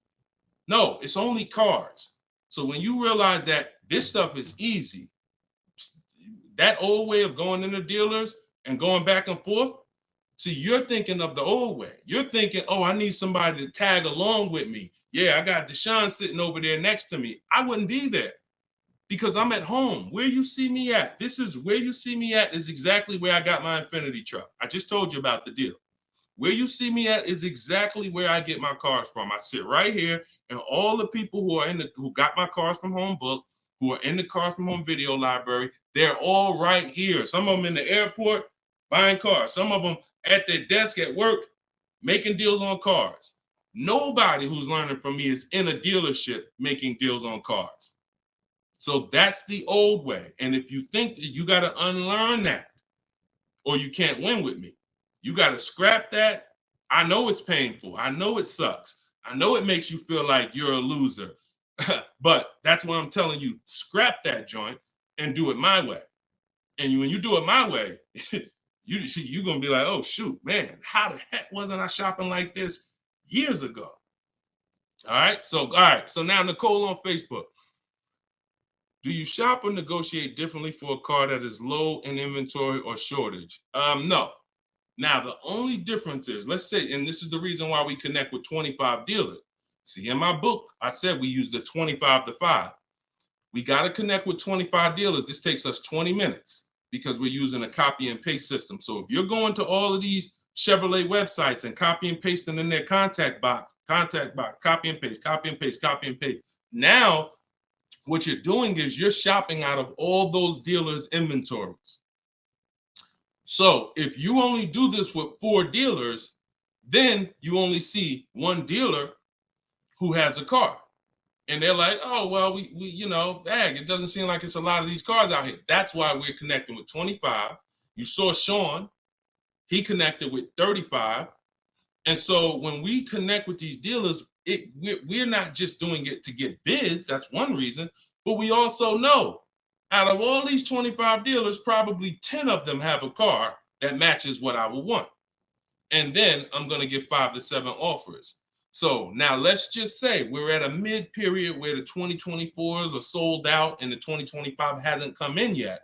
Now what's going to happen is all of those dealers out of the 25, maybe 2 of them have a car, and they're going to tell you, you know what, you really need to order it. That's not because it's a low inventory. That's because you're usually in between model years, and the old one has sold out, and the new ones, they're waiting for it to come in. But it doesn't change the way we shop. And sometimes we will order. If I'm purchasing, I'm more likely to order because I'll get bids, and then I'll take the car. But if I'm leasing, we're less likely to order because we don't know what the lease program is going to be. See, I could get a dealer that discounts the car for me $3,000.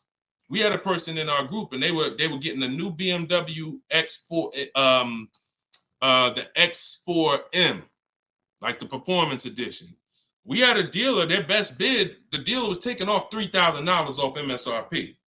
So, but the lease program is what we didn't know. And once the car came and they put the lease program on it, we saw that it was over 1.5%.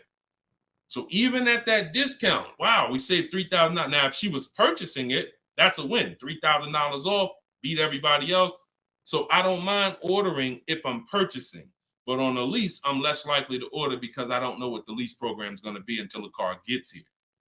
Okay, but yeah, that the process doesn't change. It just we have little caveats based on on low inventory. Okay, process is the same. Nothing changes our 7-step process. Nothing. All right, go ahead, Dolan. Shoot the next one up. All right, great questions today. We got Jermaine, Facebook. So how do you transition out of a finance into a lease? Instagram, y'all not asking a lot of questions to.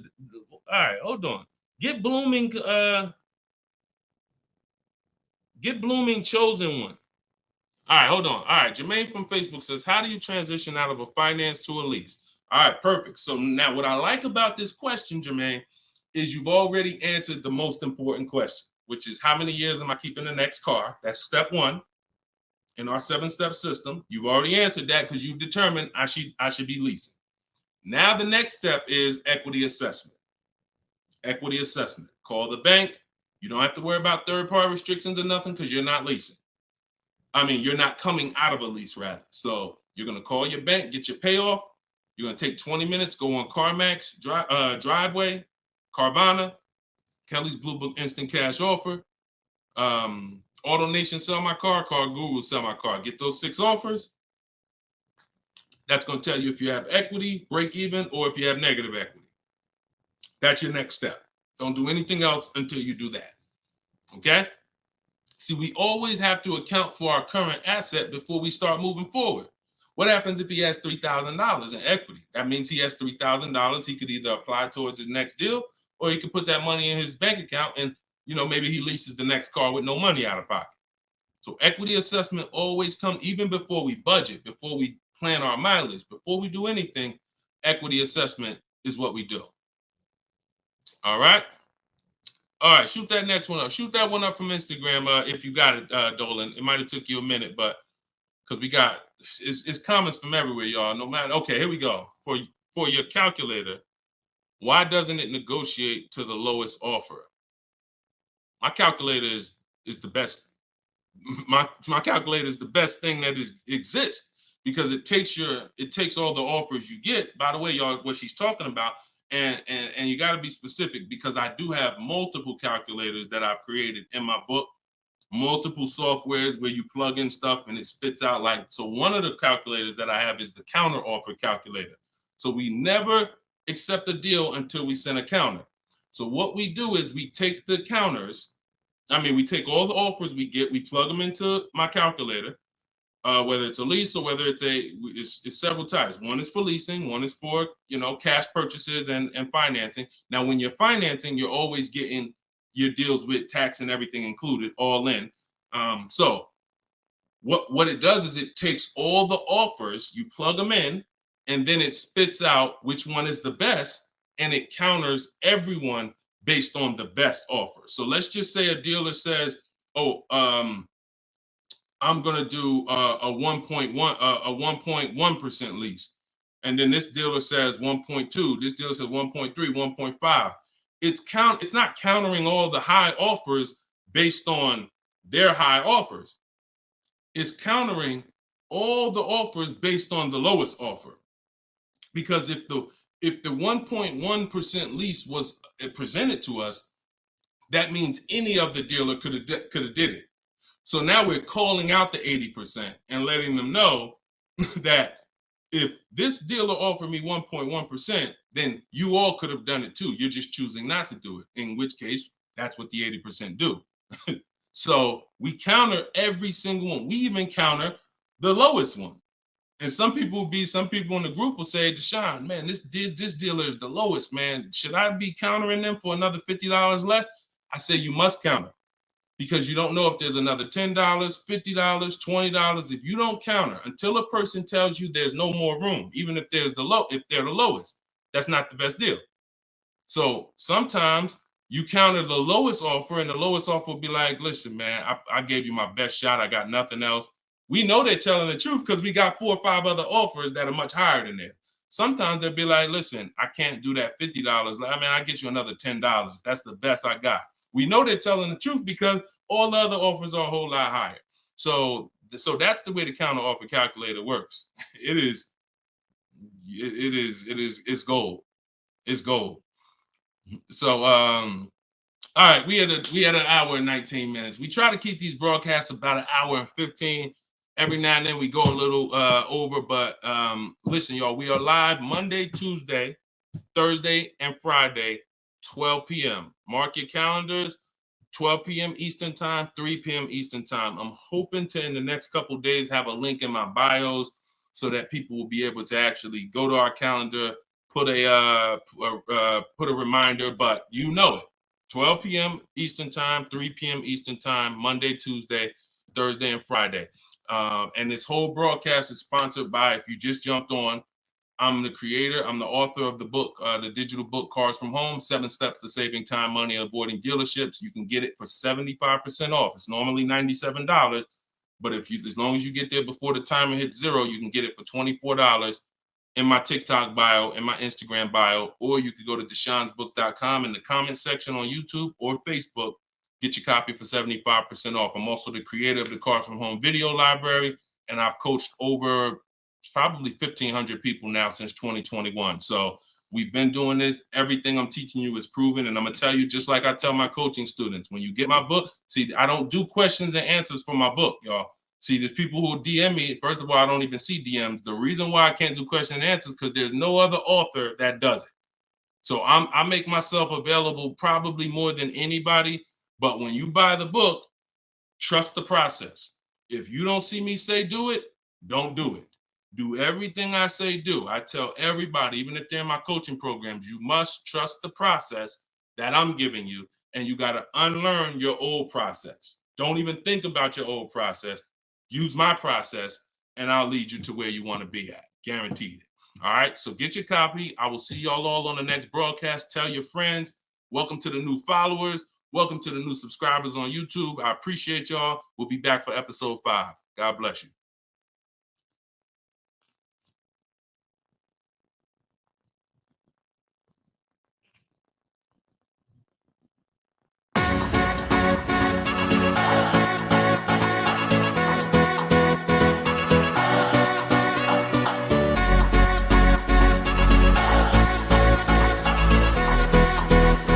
The worst possible thing you could say when you walk into a car dealership. I spent 5 years with Mercedes-Benz, 5 with General Motors, and the worst thing a person could say when they walk in is, if you could just get me to this payment, we got a deal.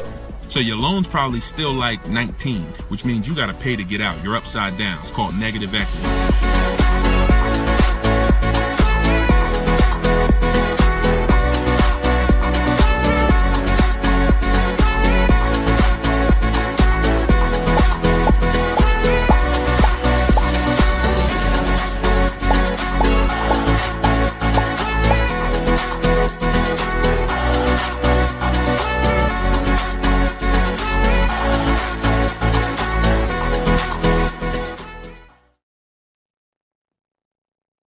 What's going on? What's going on?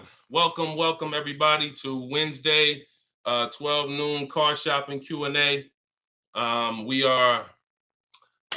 This is episode 5. We do these live shows 12 p.m. We're not going to usually be doing Wednesday, but I said, you know what? Let's throw in a special 12 p.m. Wednesday. So we are actually live. I know some of you may watch the broadcast because we do rebroadcast these lives, but this is actually live, and we're going to be talking and taking questions right now. So as you come in, if you could hit the share button and tag a friend. I'm just getting us up on TikTok right now. I got to make sure I keep people out who are under 18. So come on in. I'm going to share this. If you don't know me, if this is your first time seeing a show with me, type the number 1. Type the number 1 if this is your first time. Welcome back to people who have been here with us in the past or on previous shows. My name is Deshone the Auto Advisor. I spent 14 years in the car business, 5 years with Mercedes, 5 years with General Motors. And now what I do is I show people who want to learn how to car shop from home and how to save more money from home than they're ever going to save in a dealership. So I'm the author of the book, the digital book, Cars from Home, 7 Steps to Saving Time, Money, and Avoiding Dealerships. And I'm also the creator of the Cars from Home video library, which is a step-by-step video platform. But anyone who's on here for the next 30 minutes, you can get a copy of my new book, Cars from Home, in my TikTok bio at 75% off. It's normally $97, but for 30 minutes, you can get it in my TikTok bio for 75% off, Instagram bio for 75% off. or you can go to deshonsbook.com in the Facebook comments or in the YouTube comments. But let's get busy. Get your copy for 75% on everything I'm going to be talking about on this show. Once again, this is live. It's Wednesday. This is a 12 p.m. noon show. So for those of you who may have seen the broadcast, this is actually live. So we can start typing our questions in. And my man Dolan's going to pull those questions in as you guys type them. And we're pulling questions from TikTok. We're pulling questions from Instagram. Shout out to TikTok. Y'all can start typing your car shopping questions. And let's get busy. What's up, Mike? What's up, Fancy Girl? What's going on, Crows fam? I see you back. Good to see you. What's up, Manly Snacks? Good to see everybody coming in on TikTok. And as you come in on TikTok, can you all start tapping the screen? If you're going to spend 10, 15 minutes with us, start tapping the screen, shooting those likes up. And then my man Dolan is going to bring in the first question when y'all type it. So Instagram, make sure y'all typing. Sometimes Facebook and YouTube, we notice y'all are a little slow. We need y'all to get a little faster because TikTok always types their questions fast. And Instagram usually types their questions fast, but Facebook, y'all got to get a little faster with y'all questions. So we know that y'all going to step up today and start getting your questions in. All right.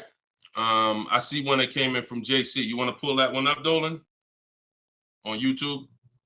Okay. Our best deals, are they made from the comfy confines of our home? Or should we hammer it out at the dealership going toe-to-toe, jab for jab with the salesman, finance, and sales managers? Well, you have no leverage when you're face-to-face with someone. And leverage is what gets you good deals.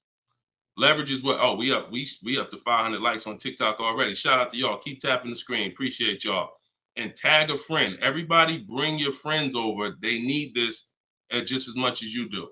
So what JC from YouTube just asks is it better?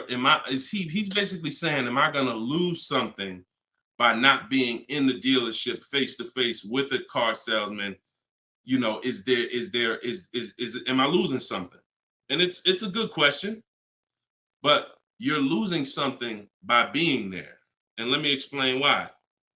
You're losing something by being there because your leverage in a negotiation, it comes from you talking to other people and having other offers. Let me give you a real example so that you can really understand that. When people are negotiating for your business, you're going to save the most money without trying. You go into the supermarket. Do you have to try to find the best deal on laundry detergent?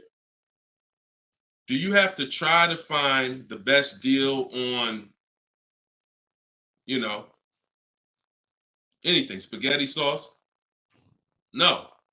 Why? Because companies are actually hoping that you look and see that they're the best deal. Hey, look, we're on sale this week. Hey, look, choose us.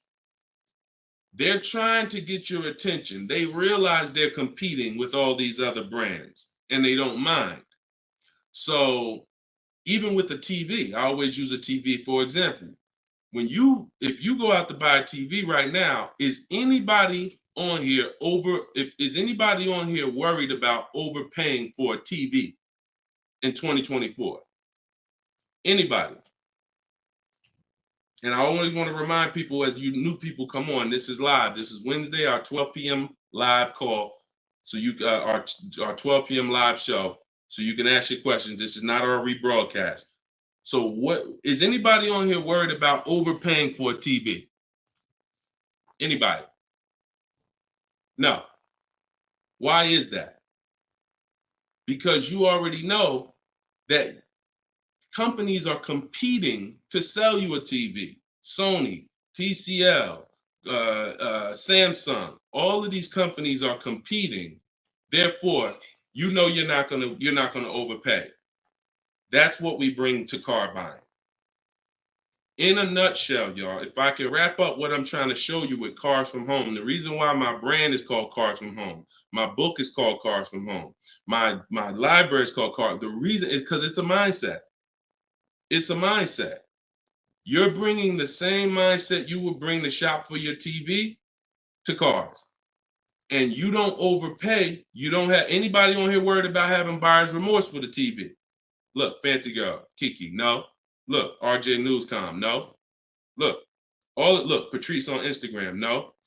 So no one on here is worried about overpaying for any of these items that years ago, we used to be worried about overpaying for TVs, but not anymore. So when you start staying at home and getting multiple offers and kill your programming that the car business has programmed you into thinking that you need to go in, then you're going to see how much money you save quicker. Okay? Who's not a good negotiator? As you come on, I want y'all to answer this question. Who's not a good negotiator? I see you, Yayo.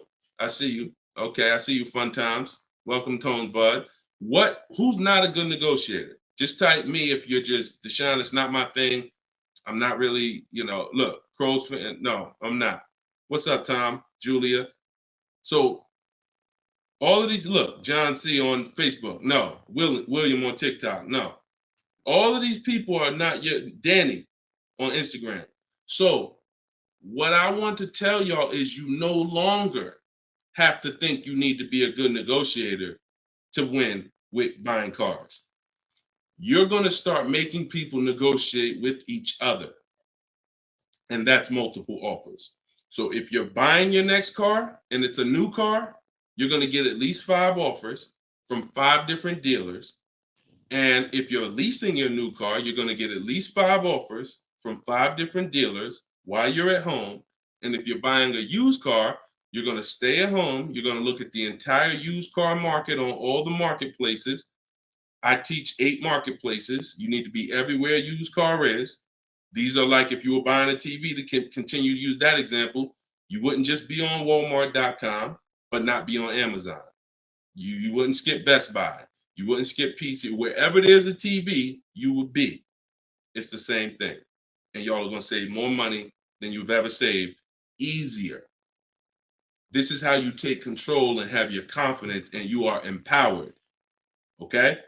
So that's the answer to your question, JC. You don't lose by being at home making dealers bid. You lose by being in dealers going one-on-one. Okay, great question. Shoot the next one up, Dolan. All right, this one is Mr. Martinez on TikTok. Do they require a credit check with the request? Now, that's a good question. They'll make you think they do. Whenever somebody requests your credit for a quote, just know that that's a tactic. This is why you don't want to be in dealers talking. Remember this rule. Never talk numbers for a car in the dealership. Okay? Never talk numbers in the dealership. You want to only test drive the car. Now, it's a little different with a used car. New cars, leases, never talk numbers in the dealership because you have no leverage there. It's continuing to go back. You have no leverage inside the dealership. Now, when you are requesting your quote, you're going to the dealership site. In my book, my book is called Cars from Home, 7 Steps to Saving Time, Money, and Avoiding Dealerships. Everything that I'm teaching y'all is out of one of those 7 steps. Now, when you get to the point where you're getting offers, we're not using third-party websites because dealers pay for those leads. We don't want dealers paying any extra money to a company to get in touch with us. We want to go direct to dealers' websites. This takes 20 minutes. If you do it my way, you're going to the dealers' websites. In my book, I have a link to the dealers, each brand. You put your zip code in and it'll pull up all the dealers. Now, as you go to these dealers' websites, you're doing a copy and paste. Copy and paste. And now, what are we saying in that first message? What we want, what we're looking for, when we can purchase. We're not talking about numbers yet. We just want to see who has a car. Now, once we see who has a car, now my strategy that I like you to start using, and some of you who have my book, you've used it already, is the 25 to 5. 25 to 5 is when you're connecting with 25 dealers online, and the goal is to get 5 offers. So, and the reason why we get 5 offers is because 80% are overpriced. So 4 of those 5 offers are usually going to be overpriced. That's when you know you did it right. So when we're getting our quote request, one dealer might say, I can't do it without credit. One of the things we say when we're requesting quotes for a lease is assume tier 1. Now, for those of you who are purchasing, not leasing, you're going to request quotes all in, taxes, fees, everything in. Now, there are people who are going to try to knock you off your game. Some of you know, if you have my book, I have scripts for everything they're going to say, because I used to have to use these templates. You're going to hear stuff like, oh, we need you. When can we get on the phone? Can we just have a quick phone call?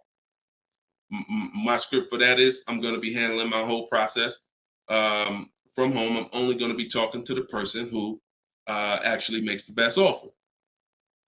And then you always end with a question. So you will always ask. You never want to end your communication online just end with a statement, because they're trying to get you on their agenda. You're trying to keep them on our agenda, which is you're either going to let me know what car you have.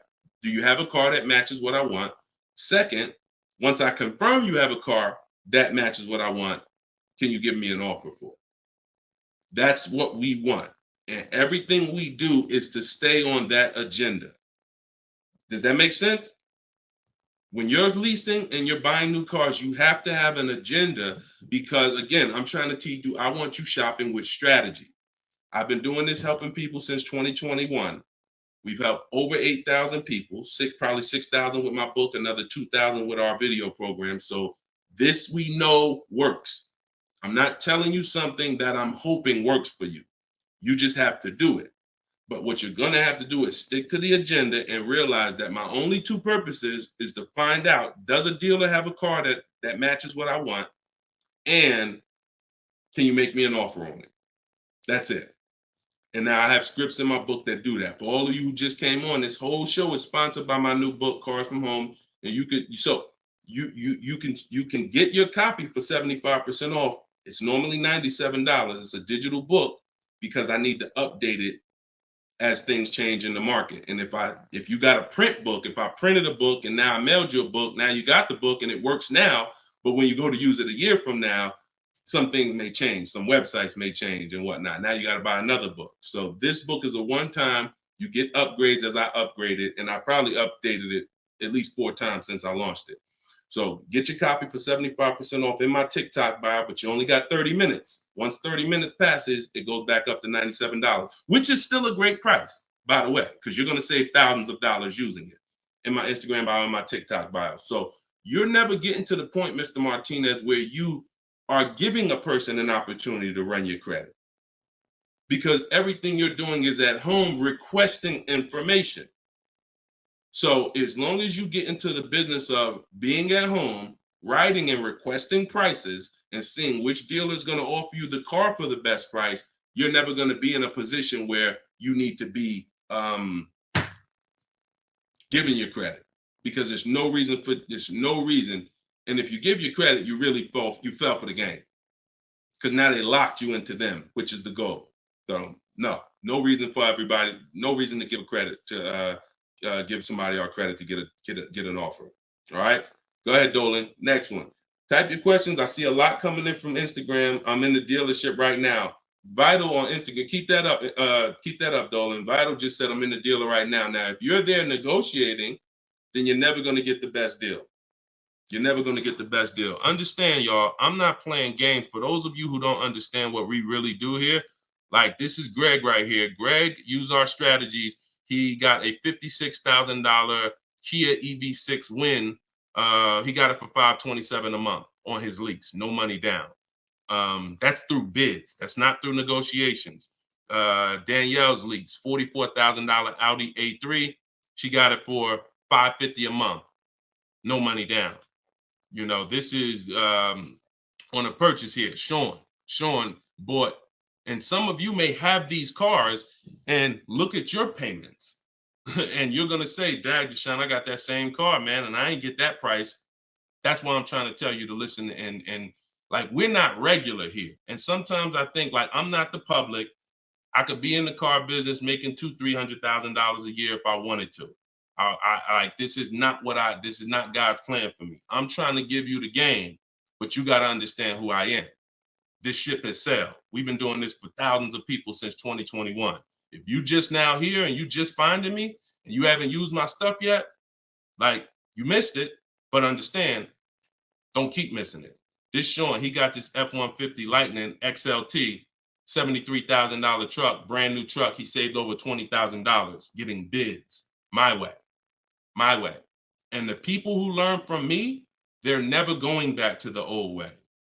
They never going back to negotiating and deals. It only take one time for you to use what I'm telling you and see how quick you buy cars and see how much money you save to realize, oh shoot, I'm never going back to that old way of car shopping again. All right. So if you want to do it, you need to leave that dealership. Unless you're just there to test drive, that's different. So Instagram. Considering leasing a car, but feels like it will keep me constantly having a car payment if I choose to keep leasing at the end. Could you please explain the strategy to leasing versus financing? Absolutely. So when you're leasing, so this is a great question. Somebody said, look, if I lease, I'm going to always have a car payment. That's absolutely true. And so there's two totally different ends of the spectrum, y'all, when we look at how we acquire cars and get the best deals on them. One is a lease. My goal is to drive a new car, always under warranty in most cases, except if I'm a high mileage driver. I'm paying pennies on the dollar compared to somebody purchasing, like that same car that Greg got. He's paying $527 a month.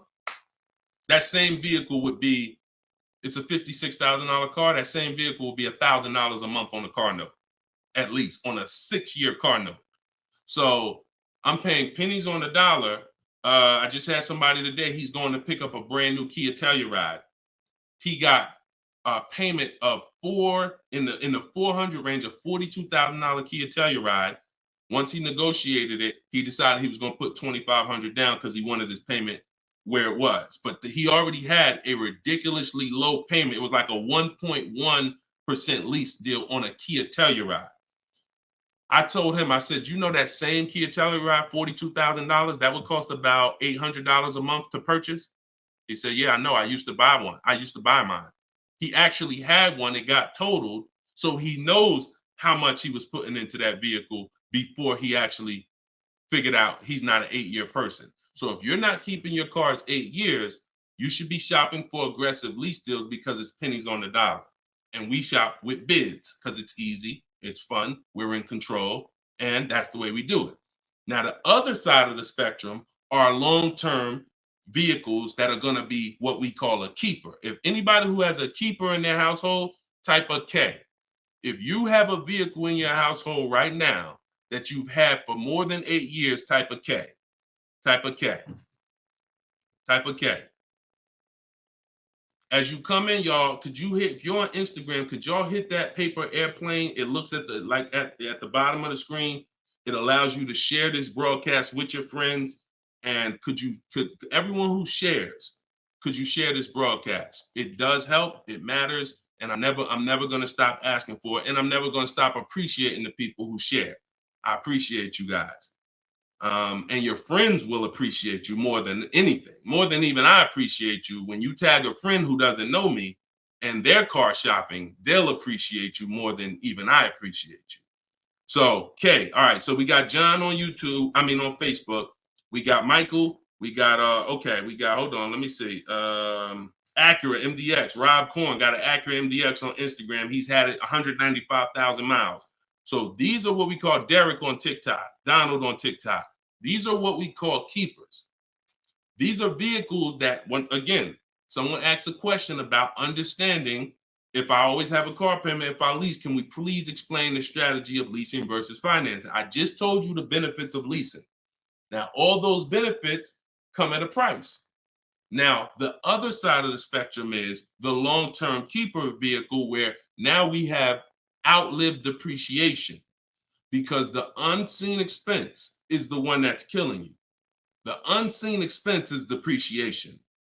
When you buy your car today for $30,000, tomorrow it's not worth $30,000, right? Tomorrow. You can buy a car today for $30,000 and bring it back to the dealer tomorrow. They're not just giving you your $30,000. You've lost money in 1 day. That's depreciation. Now you can sit that car outside your house and you can have that car, you don't drive it 1 mile. You never even touched it. And you go out there and a year later, is it worth 30,000? No, right? You never told, but Deshone, I didn't even drive it. But you understand, it's not worth 30,000 anymore. It sat there for a year. Now it's probably worth 24,000. That's depreciation. So some of you have been trained to think, oh, well, I buy my cars because I don't want to pay for the mileage. What I'm trying to get you to understand is when you understand depreciation, you're going to see not only do you pay for the mileage, whether you buy or lease, you pay for the car whether you drive it or not when you buy. Does that make sense? Type clear if y'all are clear so far on this, on these principles. Because it's bad information that's been fed to you for all these years that, oh, you know what? I like to drive as much as I want. Oh, I like to do everything and I don't want to pay for mileage, so I'm going to buy. But what you're seeing now is, oh, shoot. If I drive no miles, my car's worth less. If I drive average miles, my car's worth even less. If I drive high miles, my car's worth even less. Depreciation. It's the unseen expense. So now our goal with purchasing the right way and picking whether I'm going to shop for great lease deals or whether I'm going to be a long-term keeper is to avoid where the depreciation loses us the most money. The most money. Look, right here, 3, 4, 5, 6 years, you're losing the most money. This is when you don't want to have bought your car and replaced it, because you're losing thousands and thousands of dollars every year. And now many of you have been taught it's okay to switch cars while you're in here, dropping. But going back to the keepers know, all right, I'm switching cars when my value is like this, my depreciation. So all of you who said out there that you got a car that you've had for 8 years, 10 years, 12 years, now you're gonna, here's what proves to you what I'm saying is true. The keepers, which is why I'm trying to get you guys out of that middle, all you 3, 4, 5 year people, 6 year, 7 year people that do not lease. You don't keep your cars long enough to outlive this depreciation, but you don't lease. You're losing the most money by far. By far. Thousands and thousands of dollars every car you buy in resale value because you flip cars, try to trade them in while you just lost thousands and thousands of dollars. So on the other end, those of you who said, Deshone, I got a keeper outside, if that car today is worth $5,000, a year from now, it's probably going to be worth $4,800. That means you're no longer losing value like this. You're only losing value little by little, and you've outlived the depreciation. So your goal when understanding should I lease or buy is like, Deshone, okay, how do I avoid this? Well, if you're not keeping your car 8 years, you should be shopping for leases. Everyone who told you otherwise was wrong. I'm not going to say they were malicious, but they were incorrect. And unfortunately, I call them confidently incorrect. Dangerous. Dangerous. Being confident and incorrect is dangerous to you and others and everyone who's going to listen to you. So I'm telling you the truth based on numbers that shopping for lease deals is here. If I'm not keeping my cars 8 years, I need to be shopping for great lease deals. If I'm going to keep my car more than 8 years, then I'm going to purchase and I'm going to make sure I get a car that's going to last 8+ years so that I can outlive the depreciation and win with long-term ownership. But I'm not stuck in the middle. Clear? Clear? Everybody clear before we move to the next question? JC said, my man hitting on all cylinders. I appreciate you, man. This is what we do, man. I've been doing this since 2006, man. I'm not new to this. I've been helping people save money on cars and make dealers bid for their business since 2021. And that's what I'm known for. Here in New Jersey, people know when I had my brokerage, Deshone is the person that helps people save money if you listen to him. If you don't listen to me, God bless you. I wish you the best. All right, so for all of you, cue the next question up, y'all. For all of you who just jumped on, this whole show is sponsored by my new book. Everything I teach is out of my new book. It's called Cars from Home, 7 Steps to Saving Time, Money, and Avoiding Dealerships. It's normally $97, but as part of our launch, you can get your copy for 75% off. It's a digital book. It'll be in your inbox in literally 3 minutes. And if you're on TikTok, you won't leave the broadcast, so you don't have to wait until the show is over to click the link in my bio, get your copy, and then you can come back and listen to the rest. Same thing on Instagram. And we got something in the comments for Facebook and YouTube. You guys can click the comment section, or if you're watching us on television, you can scan the QR code with your phone. All right, let's go, Dolan. Shoot that next one up, brother. Let's keep these questions coming, y'all. Keep typing them. And again, we're live right now, Wednesday. This is our Wednesday 12 p.m. live stream. I want to make sure I keep saying that because we broadcast these shows all day long so that some of you could tell your friends if they missed the live show, they can still see the broadcast. But right now, it's Wednesday, and this is our 12 p.m. live. So ask your questions. This ain't a rebroadcast. JC said, could you please share with us your insights on how to best eliminate dealer add-ons, addendum lists from the deal? Example, windows etching, low jack, nitro in the tires, Scotch guard, okay. You name it, whatever. I always say this, and I have a video that has done well. It's been seen by several people, and it says we don't negotiate with dealers with fake fees. You can see what I need you to know is 80% of dealers are overpriced. 20% are trying to beat their competition and they don't mind competing. These are the best people in the world. These are the people you want to find and buy from. But there's 17,000 new car dealers in this country. There's 100,000 used car dealers in this country. Somebody tell Isaac on TikTok that we just answered that question. So if there's 17 million new car dealers in this country, 17,000 new car dealers in this country, and 100,000 new car dealers, used car dealers, and 80% are overcharging, then you need a strategy to find the 20%. That's another reason why you cannot walk into a dealer and think you're going to get your best deal, because you don't know. You have a much higher chance of finding an 80% than you do a 20%. Does that make sense? It's more than likely when you walk into a dealer and you request a quote or you request an info, even the dealer that you've been buying from, they're going to say, it's more than likely you're dealing with an 80% dealer just based on the sheer numbers. It's not 50-50. And like I said, I've worked with 8,000 people since 2021. We have the data to show this is not 20% is who you're looking for. That's who we're looking for. So what we do is we need to sort for them. We're not looking to walk in. We're looking to stay at home and sort for them. The 80% are going to do what the 80% do. To answer your question, JC, I'm not interested in getting an 80% dealer to take off their fees because that's not what they do. Thanks, Carter's dad. That's not what they do. They charge fees. People pay fees. People who walk into them and buy the old-fashioned way. Your friends. Some of my friends who don't know me, most of my friends know me though now. So, pretty much everyone that knows me in real life uses what I teach. But some of your friends, pretty much any of your friends that ain't doing what we teach, they're out there walking into dealers. And the 80% are going to do what the 80% do as long as people keep paying it. As long as people, all right, man, well, look, you're going to have to take some of that off. It's made up to begin with.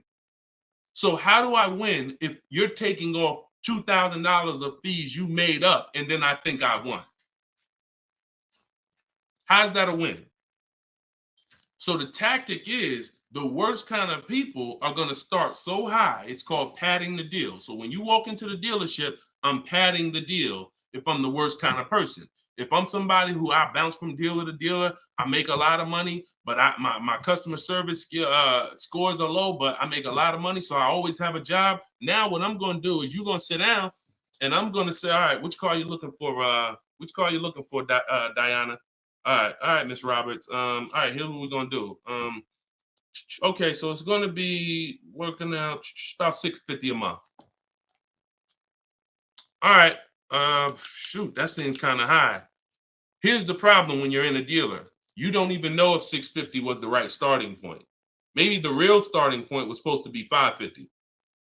But I'm going to start you at $650 because I know psychologically you need to think you won. See, pay attention to this. Pay attention to what I'm telling you. Selling you a car, the way the car business has programmed you, it's not about you winning. It's about making you think you won. It's a psychological game that car salespeople are trained heavily for. So when you come in and I tell you it's $650, or when you look at that car and you see it and you're like, the window sticker says 42, but when we sit down and I say, okay, we got this fee and we got that. All right, so asking price is $45,700. And you're like, wait, but the window sticker says 42. But yeah, these are the add-ons that we have. All right, now I'm starting so high that I can take off money to make you think you won, and I still end up winning because I really didn't take off anything. So this is why we don't play the games of back and forth with fake fees. What we do is we sit at home, we get bids, if we're looking at pre-owned cars, we're looking at the marketplaces, we're narrowing it down because my strategy for shopping for used cars is different than new cars. New cars and leases, we use something called the 25 to 5 strategy. That's when we reach out to 25 dealers to get 5 quotes. Used cars, we use the multiple marketplace strategy where we go to all the used car marketplaces and now we look at what the low price is in the market and we sort it down to our top 3, top 5. And then we take it, we got to make sure there's no fake fees on them because that's a tactic they'll use on used cars. Fake fees, put a price out there. So everything is a screening process. That's what I want you using, a screening process, a sorting process, so that the best deal reveals itself. You don't negotiate for it. But we don't try to turn 80% dealers to 20%. They're never going to be that. Maybe they will if we change the whole industry, and they won't be able to keep their job if they don't change. But for today, 80% dealers are going to do what 80% dealers do. That's not our job. Our job is to find the 20%. Clear? Good question. Great question. Shoot the next one up, Dolan. We're live, y'all. This is Wednesday. This is episode 5 of Car Shopping Questions and Answers. We don't usually do a live show Wednesday. It's usually Monday, Tuesday, Thursday, and Friday at 12 and 3 Eastern time. So that's the schedule. If you're like, man, Deshone, I want to make sure I tell my coworkers, I got people in my church, they need to see this. Tell them Monday, Tuesday, Thursday, Friday, 12 p.m., 3 p.m., we're here live. But all day long, we rebroadcast these lives so that even if they miss it, they can watch the show and watch the rebroadcast. Go ahead, Dolan, shoot the next one up. What if your car is damaged and you want to trade it? Okay, great question. And what you'll notice is a lot of people are going to ask the same question you have because many of you are in the same situation. So what if your car is damaged and you want to trade it? It depends on how bad the damage is affecting the value, in my opinion. So let's say you have a vehicle that is barely drivable. You're selling it in its worst condition and it's making, example, let's say you got a BMW, older BMW, the transmission's slipping or the transmission's out. It doesn't drive or it needs an engine. Something where literally the integrity of the car is totally compromised. That car is almost worthless. That car is going to be worth $500, $1,000, depending on the year, the mileage, $1,500. Meanwhile, if you put a used transmission in, this is why I'm an advocate. I preach you should always have a great local mechanic, a great local service shop in town that you use when your car has no warranty left. You must have this if you truly want to win, because these guys are usually 30, 40% of what a dealer is going to charge because they don't have that overhead. So what I'm doing, if I got an older BMW, no transmission, a Nissan, no transmission, I'm going to get a transmission from a salvage yard and get a used transmission, a used engine, pay $2,500, drop that in, and then sell the car like that. And I can tell you that that's what my father did. Like my father bought a GMC Envoy in 2009, maybe 4 years after he bought it in 2013. So it was 4 years old when we got it for him. Then maybe 3 years after that, the engine went. So he got a used engine. He's been driving that car since like 2017 with the used engine, and he's getting ready to sell it, and he'll probably get $4,000 or $5,000 for it on Facebook Marketplace because he's a low mileage driver.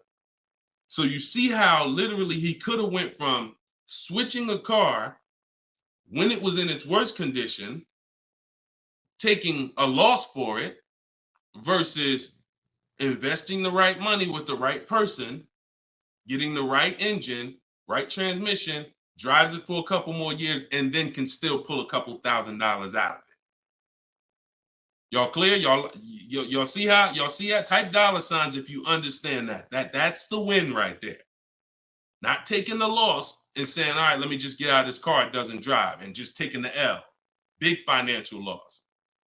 Now, if you don't have major damage, then I wouldn't say fix it. If you're gonna go and you got a couple nicks on the car, then it might cost you $500-$600 to get the nicks touched up, but then the value of the vehicle only changes by $500-$600. So it was really a wash. You put 500 out, the car's worth 500 more. You want to only repair stuff that when you spend the money, you get double back what you spent. I put 2,500 in, it increased the value of my car by $5,000.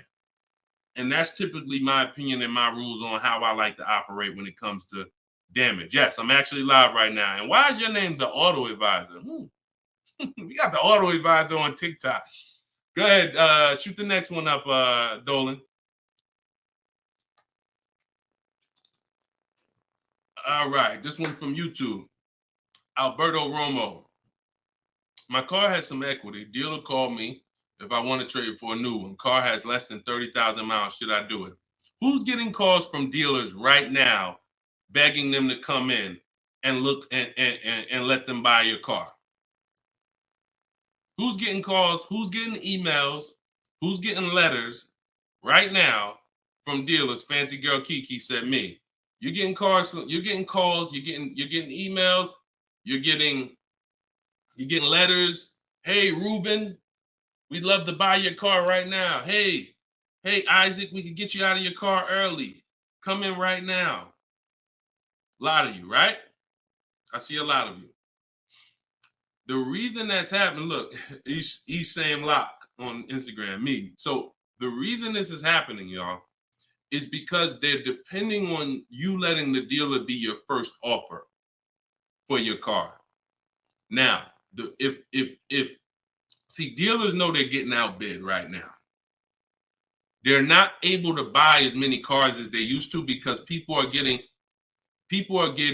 used to. I mean, it's almost a curse word in my book. We don't use this word. We don't use the word trade. And some of you who have seen me in the past, you know we don't use the word trade. There's only one scenario where we need to trade, and that's if we have too much negative equity. The reason why we don't trade is because trading is not a bidding system.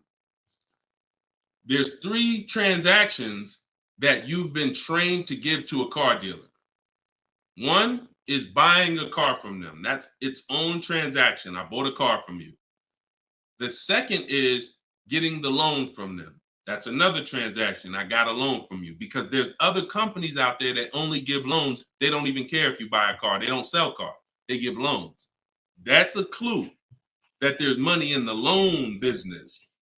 Now, the third transaction is people who want to buy your car. When you give your car to the same dealership, you gave them your old car, that's one transaction. You gave them your loan, that's another transaction. And you gave them the purchase of a new car from them. That's 3 transactions. And most times you didn't get bids on any of them. That's how you're losing money. You're probably losing $2,000 here, probably $1,500 on the loan, and then maybe another $1,000, $1,500 on your car that you gave to them. Hidden money.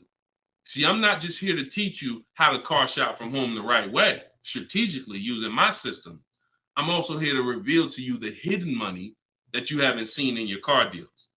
So you got to stop doing combining transactions. That's why we don't trade. We get offers in my book, step 2. My book is 7 steps. Everything I teach is 7 steps. Those 7 steps won't change. First step is most important question. That's leasing versus buying. How many years you keep in the car? Second step is equity assessment. I need to get offers for my current car, my current lease, see if I have any equity, see if I can break even, or see if I have negative equity. Third step is deal structure. I need to find out how much this car is supposed to cost if I get a deal on it. I'm budgeting for a deal. See, we don't budget based on how much I could afford. I'm budgeting, I'm looking at a car if I'm going to lease and saying, if I'm leasing, this is what a good deal would be on this car. I'm budgeting if I'm purchasing, this is how much I'm coming up with. Watch this. Many of you go in and you've been, I only want to spend no more than $500 a month. Or hey, I only want to spend no more than $30,000. You end up spending $570, or you end up spending $31,500. Or they say, hey, yeah, we got you to $30,000, but what about the taxes? All right, well, I guess I'll just put that on the credit card. So you end up going over budget because you shop with your max budget in mind. We never shop with our max in mind. We shop with multiple goals below our max so that we always, no matter where we land, we're under our max budget. That's step 3. Step 4, we do something called shopping, not buying. We don't mix the two with my system. Shopping is deciding what you want. Buying is step 5 when we go into the market and we start getting offers on what we want. But when you get to step 5, you're in the market getting offered. Step 6 is paperwork and protection. All that paperwork that you need to know. All right, do I need this product? Warranties, all of that is step 6. And then step 7 is delivery. So everything I'm teaching you falls under one of those 7 steps. And I'm trying to get you to use a system instead of winging it. If you don't wing it, you'll be fine. But step 2, Alberto, is the equity assessment, where you're getting offers to find out what your car is worth. You can give the dealer an opportunity later to beat it, but you need to know. That's why we don't respond to those. Hey, come on in. Let me look at your old car. Let me buy your old car. Hey, come on in. Let me see. You need to call your bank for a payoff, and you need to go to CarMax, Driveway, Carvana, Kelly's Blue Book Instant Cash Offer, AutoNation, Sell My Car, Car Guru, Sell My Car. Take you 20, 25 minutes to do your equity assessment, and you got real cash offers that you'll know if I have equity in my car, and you'll know these people can cut me a check in an hour. And now let me go prepare to shop for my replacement car because these companies already bid on my old car. Type clear if y'all are clear on that. That's the equity assessment. That's my 7-step system. That's why my book is called Cars from Home, 7 Steps to Saving Time, Money, and Avoiding Dealerships. All right. All of you could get a copy. You could get your copy for 75% off. It's normally $97, but as part of our launch, you can get it in my TikTok bio for 30 minutes for 75% off. Once the timer goes back up, once the timer expires, it's back up to $97. So get your copy before the timer runs out. Same thing with Instagram. Go to my Instagram bio. You'll have it 3 minutes and you come back to the show. And if you're on Facebook or YouTube, we got links in the comment section for you. All right. Great question, though. Look, go ahead. Shoot the next one up, Dolan. Oh, it said, this man, bro, spitting gold fire for real. I hope this isn't going over anyone's head. Me too, bro. Listen, me too. Keep that question up. Fancy girl Kiki from TikTok.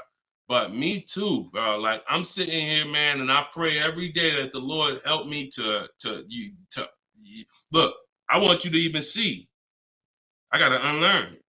That's why I represent this brand. I got to unlearn. Like, I have been programmed, and the people who programmed me have actually programmed me because they make more money by me staying programmed. So some of you, it's unfortunate, are not going to spend $24. You're not going to spend $24. Now, I had people get the book for $97. It's people that might be on here that say, man, I got the book before we even had this sale. $97, but some of you are not going to spend $24 to get the book. But you want to go into a 5-figure transaction, a 5-figure, $10,000, $50,000, $100,000. Some of you who are buying luxury vehicles and exotics transaction, but it's something about not, and that's just unfortunate. All right, fancy girl Kiki from TikTok. Is it true that you can have your down payment go towards your payments? So, all right. So when we're working out our loan, again, this is still combining the loan and the purchase of the car. Because when you're actually trying to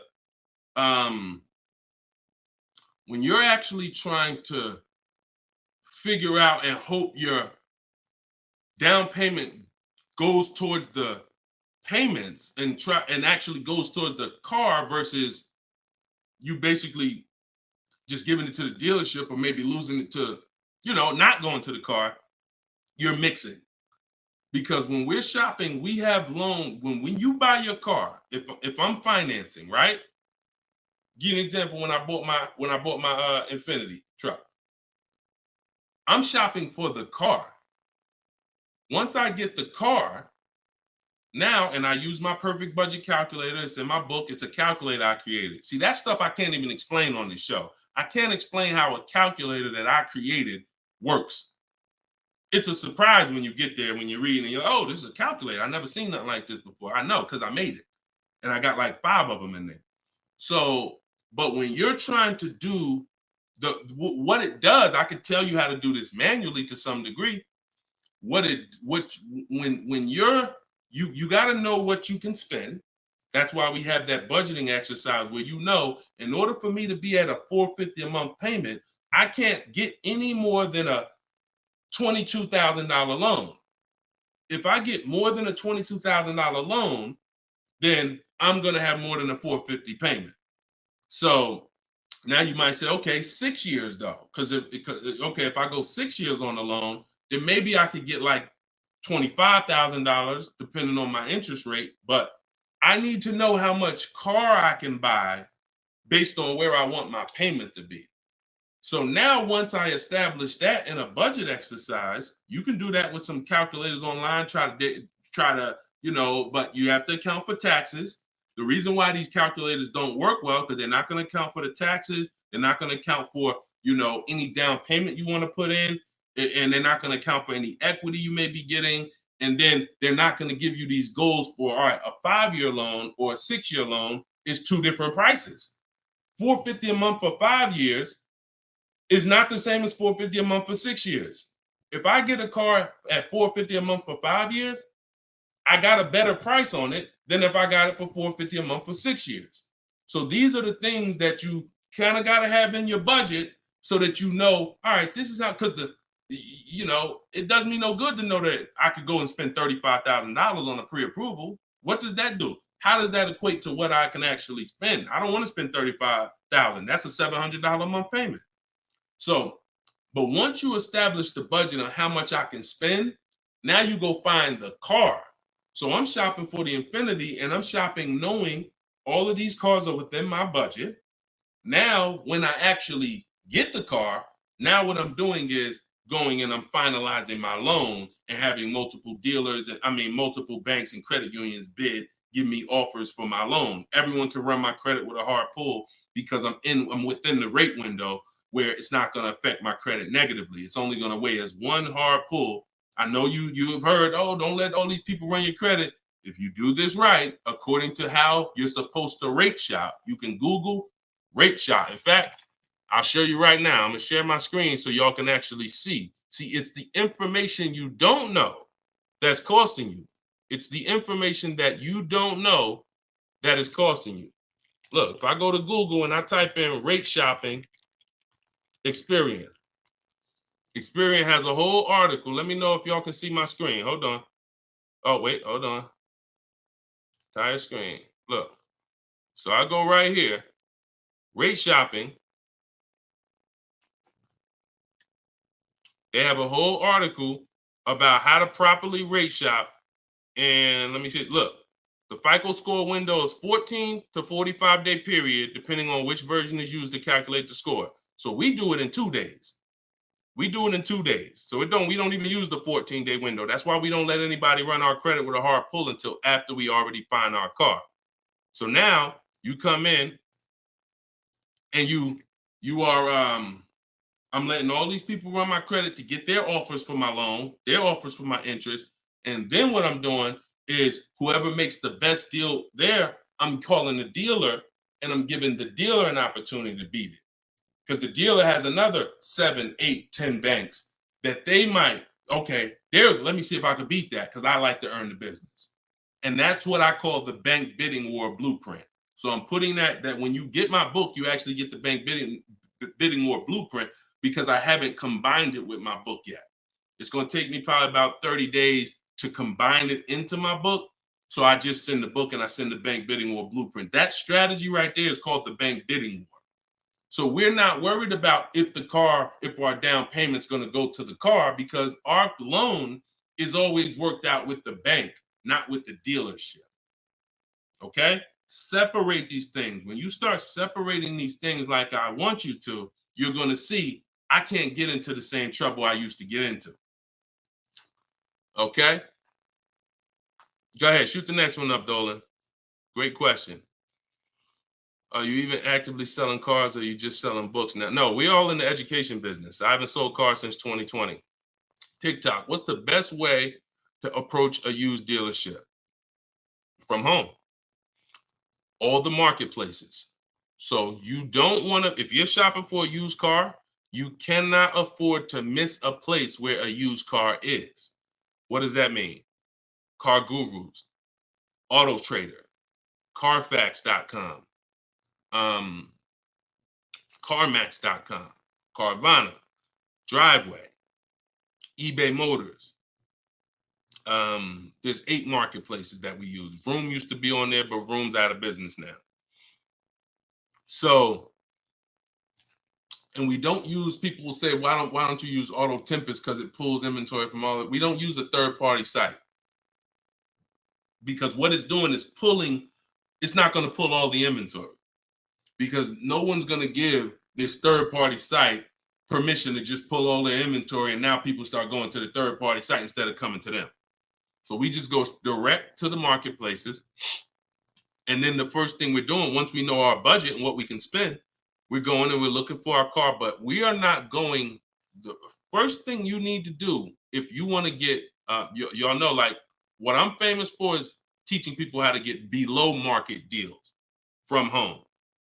Below market deals. When you're getting below market deals, you have to realize there's 2 other categories of most people paying.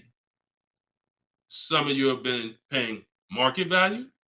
Some of you have been paying above market value. So below market value means there's 2 categories that we want to buy below what they're paying. Okay? So we got to have that in our mind. Below market. Like when you look at Eddie. Look at Eddie. This is 2023. This was last year. Still coming out of low inventory. He got a 2023 Camry hybrid. And the hybrids last year, they were on fire. On fire. Like, so they were still charging $2,000, $3,000 over sticker price for the, he got $2,086 under MSRP getting bids. That was his lowest bid. Okay? He said I had a 1-week window. So those of you who are like, Deshone, I need a car in a week. When you get bids, it ain't nothing. He said I actually completed the process in 4 days. So below market deals where people are paying sticker price and they think they won. You know what? Hey, you know what? The best deal is, at least I didn't get a markup, sticker price. Now, let's get back to approaching the used cars. When we open up when we get in used cars. Oh, wait a minute, yo, banana dad, you funny, man. So when we get in used cars, so our goal before we could get a below market used deal, we have to know what the market prices are. So when we open up those marketplaces, the first thing I want you to do is look and sort from lowest to highest prices on all of them. Lowest to highest prices. Well, the first thing we actually do is start an account. You want an account because we want to get alerts of all new inventory. So we start an account on all the marketplaces that we can start an account on. Now we're going to look and sort from lowest to highest, and we're going to look and see what the low side of the market is. Low side of the market, low side of the market. Now I might say, okay, the low side of the market is about 22, 23. If you're doing it right, you're always going to have prices that are $3,000, $4,000, $5,000, $6,000 more. If you don't see that type of spread, you're not doing it right. So now we know this is the low side of the market. Now here's what comes with the low side of the market: bad Carfaxes, frame damage, salvage titles, sketchy history, damaged cars. That's good. That's what comes with it. What we're looking to do is see where those cars are priced at, and we're looking to be right above them. And from there, we have a particular system of how we're going to sort based on title history, service records, extremely important. We will not buy a used car without great service records. Then we go to accident history. There's a couple different types of accidents: serious accidents, airbag deployed, vehicle towed. All of this is serious accident. I appreciate you, JCAA. Shout out to the sharers on TikTok. Now we go to, then we need to verify there's no bogus fees, because that's a narrowing down. Now that'll narrow us down to like a top 3, top 5, top 7. But some of those vehicles are going to have bogus fees, guaranteed. And this is not always happening day one. That's why I don't want you waiting until you need a car to go shop. I want you in the market early, a month, 2 months, 3 months before you need a car, so that you can watch the market. And when you can watch the market, you have much more leverage. You have much more flexibility. You can say no. You can see where the price trends are, and you can get alerts. Many times, it's the alerts of the new cars that's going to be the car you take down. Because once you know the low side of the market, now you're getting alerts. Every new car that hits the market, boom, soon as it hits, I can look and see, oh, that's priced on the low side. Now I look, oh, shoot, frame damage. Oh, shoot, salvage title. Oh, shoot, whatever. And eventually one pops up and you're like, oh, good Carfax. Oh, good title history. Boom. And now we're preparing to get ready to take that car off the market. We can't test drive used cars until we're ready to buy them, though. That's the only reason we can't do 100% of our used car deals from home, ever. New car deals, we've had people throughout, use my book, in my course, 100%. Dealer delivers the car. That can happen. New cars and leases, 100%. Used cars, we can't. You must go to the dealer. You must see the car. You must drive it. And then that's when you're taking that deal across the finish line right then and there. Okay? That's a overview of what I call my multiple marketplace strategy. If you do that, you win. I mean, there's no guarantees in life. So I'm not here to guarantee, but I am here to say, you haven't had strategy. When you're using strategy and boundaries, you haven't had boundaries or strategy. You add boundaries and strategies to your car buying, 99 times out of 100, you're going to win more than you used to win. All right? Go ahead, Dolan. Shoot the next one up. Does your book teach how to sell and grow? I don't really know what that means. Sell and grow. This one's from TikTok. Do I get a discount for paying cash for a car? No. I know a lot of people told. Who was taught you get a deal for paying cash? Type a dollar sign if you were taught you get a better deal for paying cash. I got the book, the cheat sheets, awesome. Service connected. Don't use the cheat sheet. If you got the book, scrap the cheat sheets. The book is the nuts and bolts. The cheat sheets is an overview. I see you though. Use it. Win. So, all right. So you got Gina VL. You got I don't want to butcher your name, so I'm not even going to try. I see you on TikTok, though. I see Cozy Boy Nesto on Instagram. Okay, Monty. So my question was, who was taught you get a better deal by paying cash? All right. Now, I said type a dollar sign if you've ever heard this. Now, I don't want you operating with bad information. Let me tell you where this came from. And remember what I said earlier in the show. Earlier in the show, I told you, the car business is not about you winning. If you win, great, but it's about making you think you won. And I can only make you think you won based on what you tell me you need in order to feel like you win. So if you come in and say, listen, man, I'm paying cash, man, y'all got to do something better for me. I'm not going to sit here and tell you, well, you don't get a better deal for paying cash. Now, I would tell you, listen, I'm going to be honest with you. You can get this price whether you pay cash or not. So like there is no, but somebody who's like not going to be willing to go and tell you that, they're going to make it look like, all right, I got to make you think that the deal I'm giving you is because you pay cash. This originated from when dealers used to finance cars. There are still people, and you may be one of them, who think the dealer owns your car after you get it. That's why there are people who say if they can't afford a car, they say, man, I'm gonna get a dealer back their car. It's not their car anymore. Unless you're dealing with like a buy here, pay here place where they're actually extending the loan to you, it's not the dealer's car anymore. But back in the past, dealers used to extend loans. They would hold the financing. So if you offered them all the money up front, it was an incentive for them because they knew it guaranteed they get the money now. And it also saved them interest. It saved them, if they were holding the note, then they're still technically paying for that car. And they're like, okay, I could save you another $1,000, $1,500, because you're going to give me all the cash up front. It's not like that anymore. It's not. Literally from the time you leave, the dealership is funded in full in hours. Like by the time you drive off, wire transfer, the dealer is funded for the car. The funds come from Bank of America, Chase, TD, M&T Bank, whoever it comes from, wired to the dealer. From that point, it's between you and who?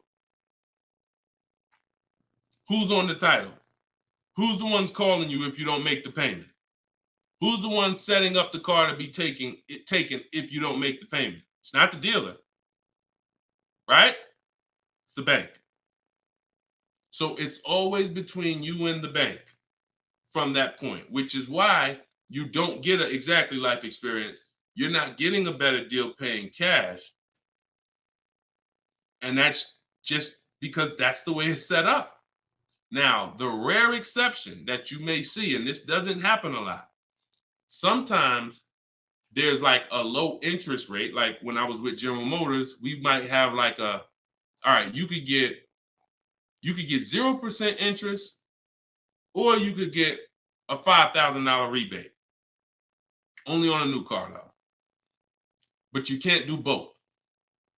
So if you had somebody who could pay the cash, maybe if they save more money by taking the rebate than they would if they were to take the loan.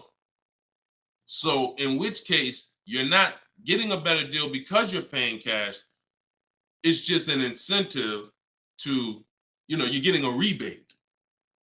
But so those are these are very rare circumstances. So I just don't want you going in and telling you that you heard that from me. And I'm just telling you that's the truth. Like that is the truth. And when you really look at how banking works and how dealerships work and the fact they don't own the car, you'll understand there's no incentive to you paying cash at all. And if you're not investing your cash, see, I want you to also think about what you're doing with your money. Because if you want to pay cash, God bless you. Pay cash. Interest rates are high. Put as much down as you can. Pay cash. Get the loan out of there as fast as possible. You're paying 6, 7, 8, 10%, 12%. Get the loan out of there. Pay it off or make a large down, only finance a small portion of the car. But if the rates are low, which at some point we do believe rates will be low again, or I always tell people in the bank bidding war, you got to check, see if there's any special interest rates. There might be 0%, might be 1%, 2%. So if those instances exist, there are people who your money's invested. You're getting 8% on your money. You're getting 6%. You're getting 10%. You're in real estate. You're getting 15%. It makes no financial sense to take that money that's earning money for you out and put it into a car that is going to lose money for you. That $20,000, $50,000 you put in the car is going to be worth half of that in 3 and 4 or 5 years. 5 years, it'll be worth half. So these are the things I talk about. I don't believe in one size fits all car advice, y'all. That's why I'm always saying it depends on this situation. If you're this type of person, if you're keeping your cars 8 years, you should be buying. If you're not keeping your cars 8 years, you should be selling. I mean, you should be leasing. A lot of people think, okay, Deshone, you talk about leasing a lot. I talk about leasing for people who are not keeping cars 8 years because they've been taught that they should still be buying. But I'm putting you in the strategy that's custom to your life versus what you've been hearing, which is people telling you, hey, do what I do. Only buy used cars, pay cash for them. And that's your situation. So anyway, so all of this is out my book. Cue the next question up, Dolan. We got a couple more minutes and then we'll wrap. All of this is in my new book, Cars from Home. It's called 7 Steps to Saving Time, Money, and Avoiding Dealers. Normally $97. You can get your copy for 75% off for 30 minutes. It'll be $24. And everything I teach is in there. You know, everything that my my students in my video course have had, my coaching. This is the same 7-step strategy that we use to get these below market deals. And I've been showing them throughout the show. So if you just jumped on, like we've been showing these deals throughout the show. All right. Go ahead, shoot the next one up, Dolan. How can we eliminate dealer add? Oh, we did that one. Yeah, we did that one from YouTube with the dealer add-on. This one's Dakota from YouTube. I have a Malibu Chevy, still drives good. However, the dealer's banged up as well as a few scratches. The door's banged up as well as a few scratches. I mean, if it's cosmetic, if it's banged up, I wouldn't worry about the few scratches because the few scratches is really what's normal. And you know, people expect you to have normal wear and tear on the car.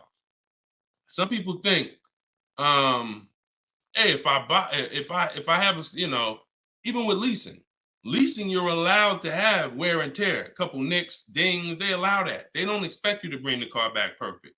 Same way with this. But if it's a big dent that would be an eyesore and you can get a company like Dent Wizard or something like that to come pop the dent out, then I would do that.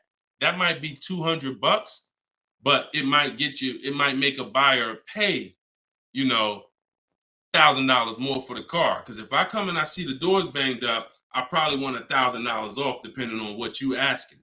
But if I come and see you done smoothed it out, now you could ask, and I'm less like, you know. So that stuff that you can put a little money in that gives you a bigger return when you go to sell a car. Okay, in my opinion. Okay, show and tell. I have the book. Is Maps Academy different? Yeah. Maps Academy is my video program. The book is the 7 steps. I have a video library that's 7 steps in video, and then Maps Academy is, you know, my video program, and I coach people. So we do these Zoom calls, so we make sure we answer questions. So I always say, get in where you fit in. You know, get in where you fit in. I don't care how you get the information. Get the information. You want to get it from my free videos on social media. You want to cycle through those. I got hundreds of them. Piece things together. Get in where you fit in. You want to be on the live show. Try to piece it together.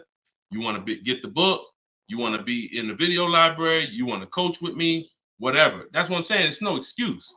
It's no excuse for any of you not to be getting below market deals when the information exists. And it's thousands of people that testify about me. I'm not new here. We got over 2 million followers. If I wasn't helping people, it would have been out by now. Somebody would have wrote by now, oh, this guy don't do what he said. I got thousands of people around this country, testimonials, hundreds that we done just grabbed, boom, boom, emailing us, yo, look at my deal, look at my deal. So it's just, you are just now discovering what we do. But understand, we've been doing this. All right. All right. All right. Go ahead. TikTok. What would be the sweet spot year in buying a used large SUV, Suburban, or Expedition? Much as you could afford. You see, so when you look at quality, this is why I like to have multiple goals. Because what I like to do is I like to have a goal, right? 5-year loan, no down payment. That's one price. 6-year loan, no down payment. That's another price.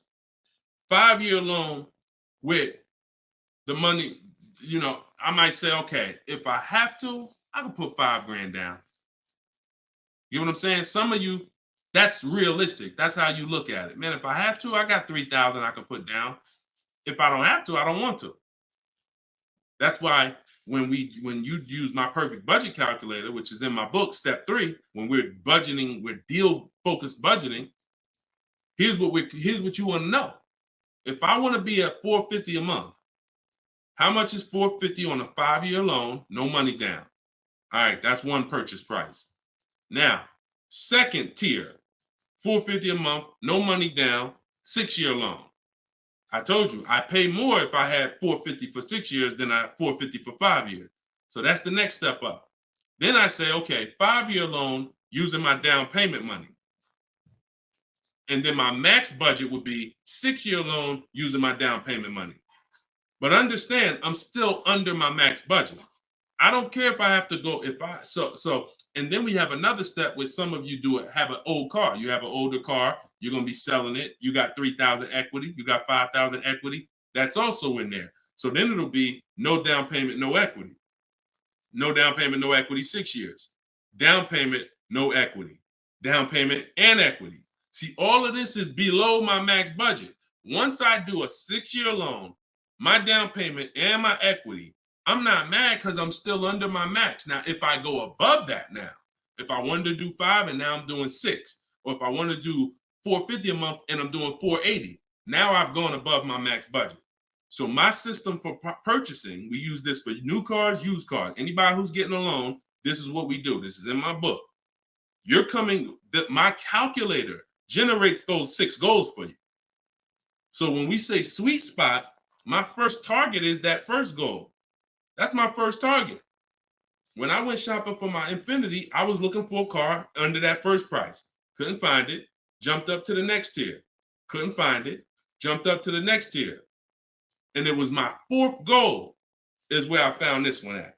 But I still had like $4,000 or $5,000 more that would have kept me below my max budget. So that's how you want to do it. Shorter loans, no down payment. Longer loan that I'll take is 6 years. I never recommend anything longer than 6 years. And then we start adding those resources that we have to it. And then once we tap out at the top, that's our max budget. 6-year loan, the most down payment money. And then if I have any equity from my car, I'm putting that all into the deal. And then as long as I find a car in any of those, and that's usually like a $10,000 to $15,000 spread, depending on, how much resources you got. That's a couple $1,000s right there. So that gives you the room to bump yourself up without letting a car dealer bump you up over your budget. All right? That's why it's called the perfect budget calculator. And I invented it. All right?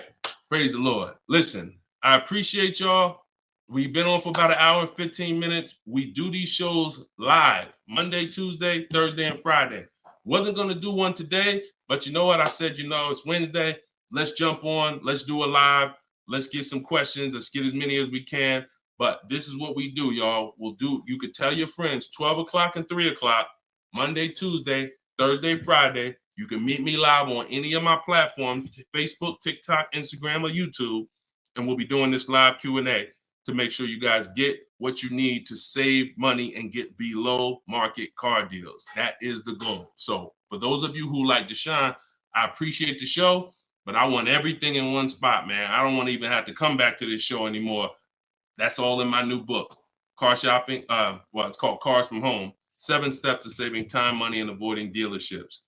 You can get it for 75% off in my TikTok bio.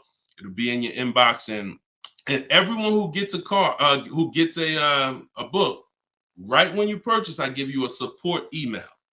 So on that last page, you'll see a support email. If for some reason I don't give the support email out to the public because people just be emailing me with questions and all that. I don't do DMs. I don't do none of that because we got too many people to be doing DMs and all of that.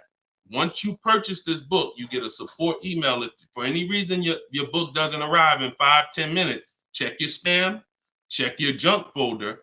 But if it's not there, then email us at support and we'll make sure we get you a copy right to you. All right. So use this information, get your book for 75% off. You won't pay the full $97 in my TikTok bio, in my Instagram bio, or in the comment section on YouTube or Facebook. We got a link in the comments for you, or you can scan the QR code. But that's what we do, y'all. Below market deals. That's the goal. Keep unlearning, keep relearning. I appreciate you. All right. See y'all on the next live.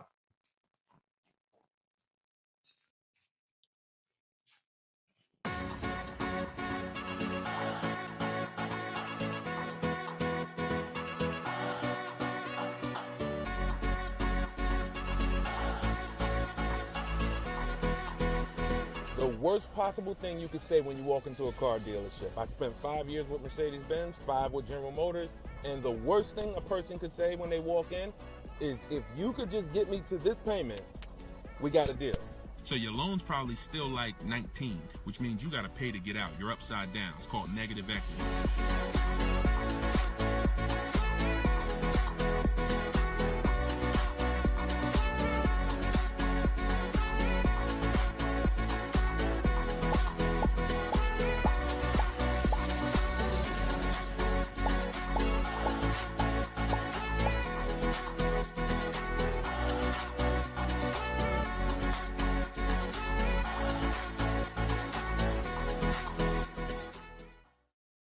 Gail.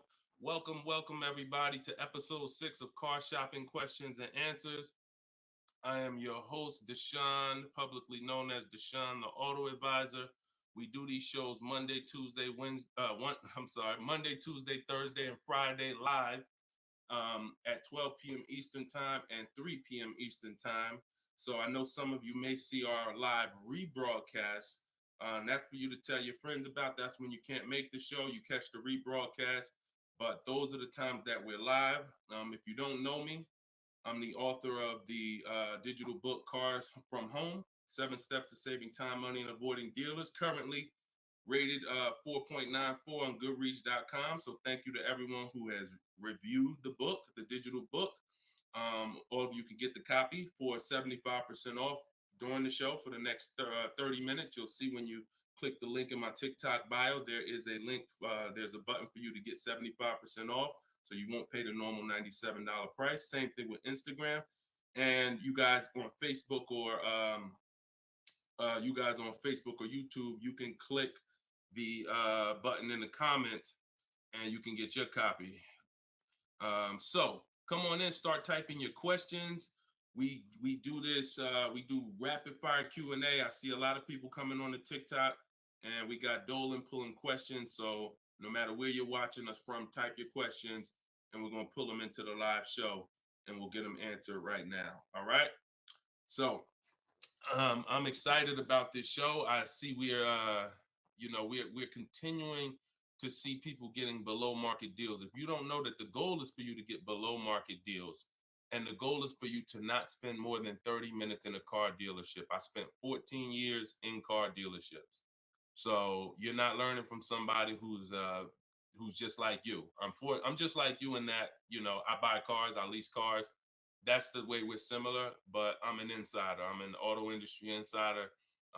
My business for 14 years plus was in car dealerships. So start typing your questions. Let me tag everybody on Facebook and let's get down to business. Okay, whenever we get the first one, Dolan will put it up. Let me just tag my people here on Facebook.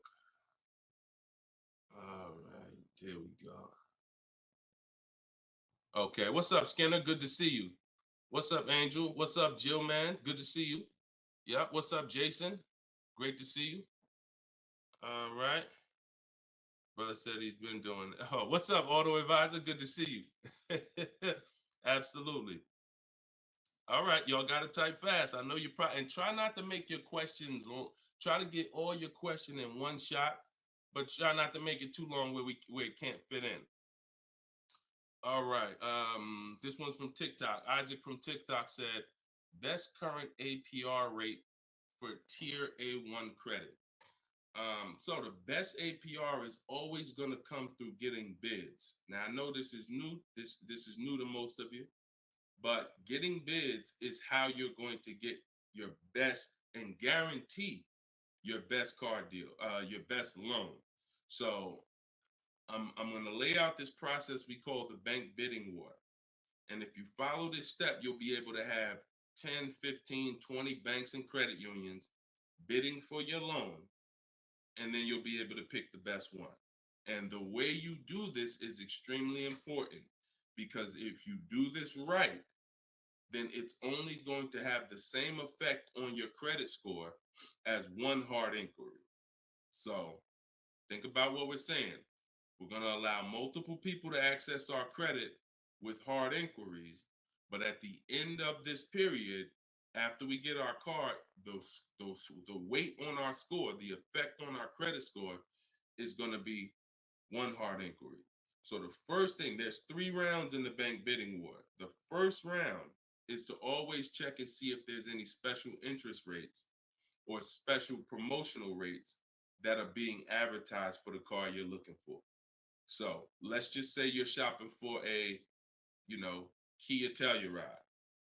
You're gonna now check and see, is there any special interest rates? 0%, 0.99%, 1.99%. All of these rates are like a finance rebate. That means there's no bank or credit union that's gonna beat them. So this is the first round. So if we do get a special interest rate there's no reason for us to even shop for interest rates other than that, because again, no bank, no credit union is beating 1.99, even 2.99. Now, here's what you have to check when we do that. How long is that loan? Because some people might give you 1.99, but it's only for 36 months. And some of us are not going to take a loan for 36 months because the payment's going to be too high. You might need a 5-year loan or a 6-year loan. So we're not just looking for if there's a special interest rate, we're looking for what is the term. Shout out to everybody coming in. This is our Thursday, April 18th, episode 5, live car Q&A. So we're actually live right now. This isn't a rebroadcast, so you can come on in and start typing your questions. And we're talking thousands over here, not hundreds. Okay, so that's round 1 of the bank bidding war. Now, let's just say we do that and there's no special interest rates. Now we're moving on to round 2. But round 2 comes after we find our car. So once you find your car, no one has touched your credit with a hard inquiry yet. Pay attention. You have not heard me say at any time hard credit pull at all. When you're shopping for your cars, no hard credit pull. Nobody's running our credit while we're shopping. Once we find our best deal, once we find a dealer that's going to sell us the new car for the lowest price, we lock up that car, usually with a deposit, reserve it. And now what we're doing is we're telling the dealership, I'm going to take this buyer's order. You're going to get a buyer's order. You're going to come home, and now you're going to now the second round of the bank bidding war is about to start. You're going to come home. You're going to call your bank if you have one, or your credit union. This is when you're going to let them access your credit. Because if you've ever tried to actually get a bank to tell you what the interest rate would be, like a pre-approval, many of them, and if you've experienced this, I want you to type a 1, many of them will say you need to have a car first, right? If you've experienced that type of 1, you call your bank, hey, I'm trying to get a pre-approval. They're like, okay, well, we need the information on the car. And you're like, well, I'm trying to get the pre-approval so I can go get the car. So that's why we don't follow that process of getting a pre-approval beforehand. Look, Marinette, you've experienced it on Facebook. So when we look at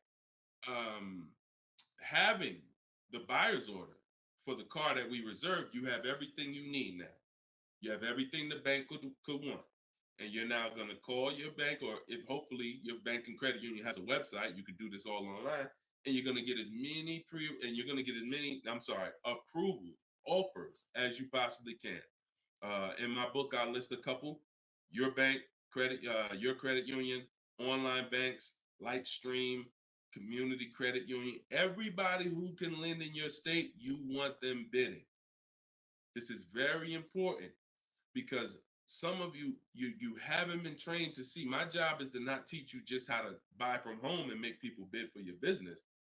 My job is to show you everyone willing to listen. If you're willing to listen, I'll show you where the hidden money is in your car deal. The money you have not been trained to see, or the money you've been trained not to look at.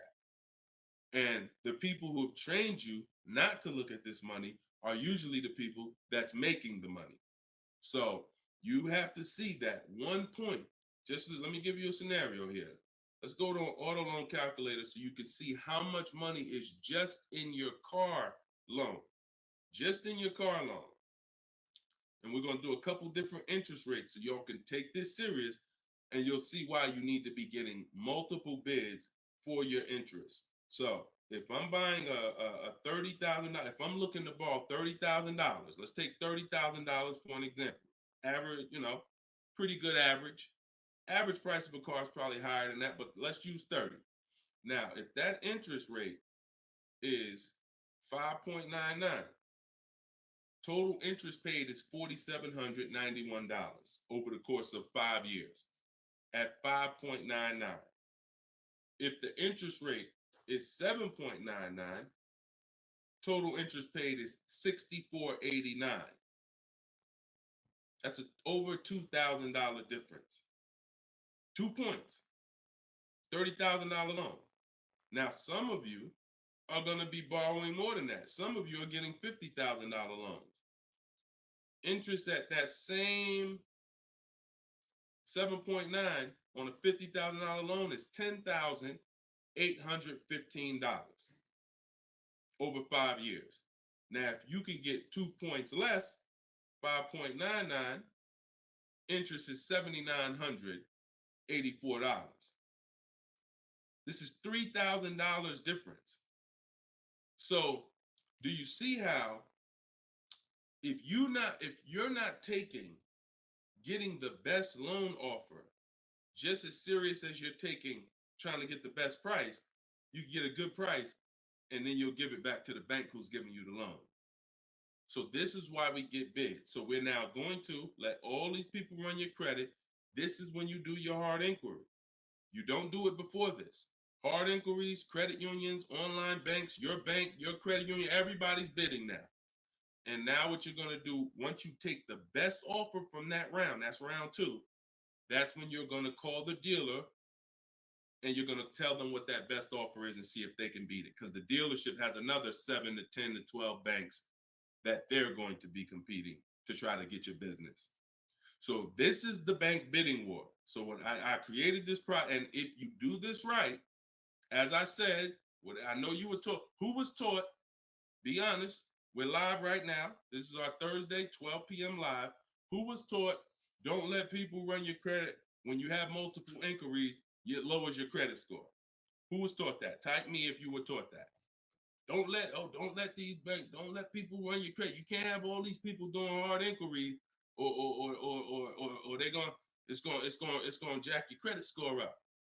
All right, look, that right was taught. Okay. Look, Lisa, I see you. Hold on. Let me go to Instagram so I can see our Instagram comments over here. I always got to go to Instagram Live. Okay, Diana from Facebook. I see you. Hold on. Let's get Instagram in the building. Give me a second. All right. Marinette. All right. Marinette. Okay, I see you. D, I don't even want to try to pronounce your name, but I see you on Instagram. So it's partially true and it's partially wrong.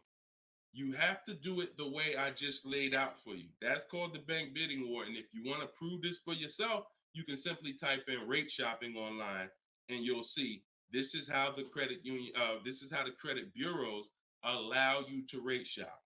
So they'll give you 14 to 45 days to do it. If you do it like I just told you, it'll only take 2 days. 2 days. One day you're doing all your stuff at home. We're getting all our lenders at home to bid. The next day, we're getting the dealers to get their lenders to bid. And then we're making a decision on who got the best offer. So don't ask yourself. I never want you asking yourself. I never ask myself, did I get the best deal? That's a question of disempowerment. That's a question of weakness. We don't want that. What you should be saying is, following this process, I guarantee I got the best deal because I got offers from all these banks. I can't get offers from 15, 20 banks and not guarantee I got the best rate. The way you shop, or you've been taught to shop or programmed to shop, you're only getting offers from one bank, or you're just letting the dealer do it all for you. That's where your buyer's remorse comes from. That's where your skepticism about, did I really get the best rate, come from. So we won't know what the best rate is until we get all the bids. And that's how we do it. So everything that I'm teaching y'all is part of what's in my book, rated 4.9 on Goodreads. It's called Cars from Home, 7 Steps to Saving Time, Money, and Avoiding Dealers. You could keep typing your questions because Dolan's going to pull the next question in. You can put it up on the screen now, Dolan. Put the next question up. But all of you could get your copy for 75% off as long as you get to my website before the 30 minutes expires. This is a welcome offer.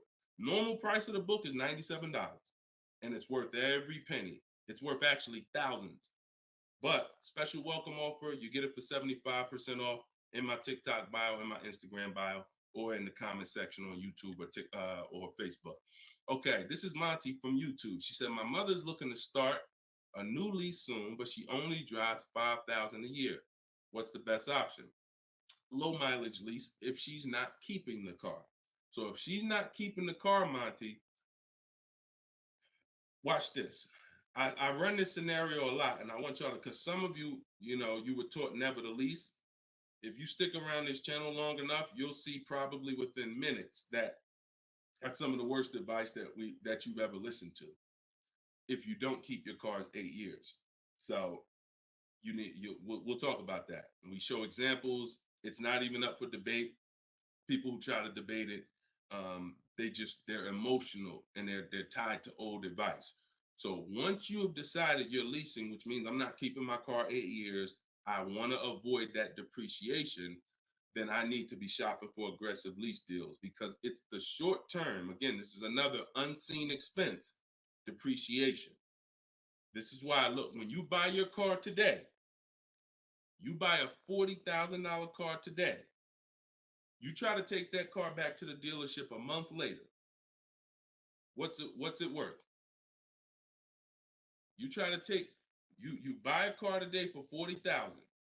You try to take that car back to the dealer a month later. Is it worth 40,000? Right? No. A month. You might have even not you might have not even driven it. But that's the way depreciation works. You don't have to drive the car. In fact, here's another scenario. You could park the car outside your house for a year. You buy it for 40,000, park it right outside your house, don't even touch it. Just start it every now and then to keep the engine running. You come back a year later, that car is not worth 40,000. It's worth probably 32. Dang, how did I lose that much value and I didn't even drive it 1 mile? Depreciation. That's called the unseen expense. So whenever you hear me talk about the unseen expense, it's depreciation. So your job is to find the strategies, which is what I teach, to make sure you avoid the depreciation hit. So if you buy a car, Monty, even if she doesn't drive it, even if she only drives it 5,000 per year, 5,000 miles a year, like you're saying, she's losing value. And what she's doing when she replaces the car is she's hoping she could get some of that value back that she lost. It really never happens. Who understands that when you go to trade your car in, you never get what you really thought you were going to get for the car, right? Now, I'm going to ask you a question. Everyone who has a car outside that's 10 years old or more, 10 years old or more, type me in the comments. Matter of fact, let me know how many years you've had the car. That's a better one. Type how many years you've had the car. And for those of you who just came to the show, this is our Thursday, 12 p.m. live show. We're actually live right now. This isn't a rebroadcast, although we do rebroadcast these shows throughout the day, all day, so that you can actually catch up, watch the replay. But this is our time. We're live Monday, Tuesday, Thursday, and Friday, 12 p.m. and 3 p.m. Make sure you're here. If you want to engage with us, make sure you're here. If you want to tell your friends, this is the time to be here. Okay, so we got people 11 years. Can Skin on Instagram, 11 years, 13 years. Jessica on YouTube, I see you. 6-year Jeep Wrangler. Well, I wanted to hear from people who are longer. 2018 Sakia. So, all right, 15 Tahoe. Okay, I'm talking about the people who've had a car 10 years or more. One thing about you that listen, are y'all worried about how much you're really going to get for that car? Are you overly worried about it? Most of you are going to say, no, not really. It's worth a couple thousand, but you've used most of the value. You understand that? Look, Big Meek said I got 08 4Runner on TikTok.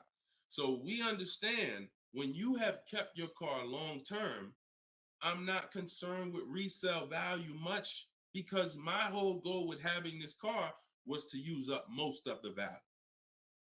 So that's what you do if you're a buyer. If you're not going to get to this level, this is what I'm telling you, that you are now losing because the depreciation of your car is the highest in the first 5-6 years. So in order for you to win, you have to keep that car, what I call the 8-year rule, 8 years. That's when the depreciation starts to level out, where you're not losing value like this. And so regardless of how much you're driving, that's not the key. That's not the key. Monty's mom is driving 5,000 miles a year. Who's a high mileage driver driving more than 18,000 miles a year? Type HM. I want you to know, I want to cover all the bases for this question here. Oh, what doesn't matter whether you're a high mileage driver, low mileage driver, it has nothing to do with how much you drive, because that's not what's killing you. It's the depreciation based on the time you have owned the vehicle. And if you're not keeping that car 8 years, you should be shopping for aggressive leases. Now, before we go to the next question, I'm going to show y'all an example of why it is impossible. Yes, impossible. No way, shape, form, fashion. You can get a great deal if you purchase, but you should have leased. Okay? Let's use this scenario. Let's use Frina. Let's use Frina as an example. So Zafrina, she picks up, and you can see this date. She's recent. This is just, not too long ago. So Frina gets a $65,000 Jeep Grand Cherokee. She uses my system. You can see she uses the Cars from Home system, where she gets bids, multiple bids. We get at least 5. So don't look at this price and be like, oh, Deshone, that looks incredible. Yeah, that's because we get this through bidding. You get the best price. That's what we do here. So stick around, you'll understand if you're new to the show. But she's paying $579 a month for a $65,000 Jeep Grand Cherokee. Just so we can, let me level this out for y'all. If she pulls up to someone who decided to purchase because they didn't understand leasing, or they was taught never lease, so they're going to go in, they want that same truck as her. Let's just assume they got a ridiculous, how much is a great discount on this Jeep? I want to use your numbers. Type in the comments, what do you think is a great deal, a great discount? She go in just to, don't be realistic though. Somebody walk in, she going and she looking at this $65,000 Jeep. Somebody's going to purchase it though. What would be, because I want to show y'all that even at the best discount that you could name, realistic though, you're still going to lose if you purchase compared to somebody who leased. Go ahead, throw some numbers out. What's a big discount? Okay, look. All right, I'm going to make up a number because it's like, okay, 600. No, not a payment. Not a payment. I'm talking about, okay, Aux the Pro said 20%. Now, we already know saving 20% off a new car is pretty much never going to happen, right? We can agree. That's usually never going to happen, 20% off the price. Let's see how much 20% is. So 10% will be $6,500. 20% would be $13,000.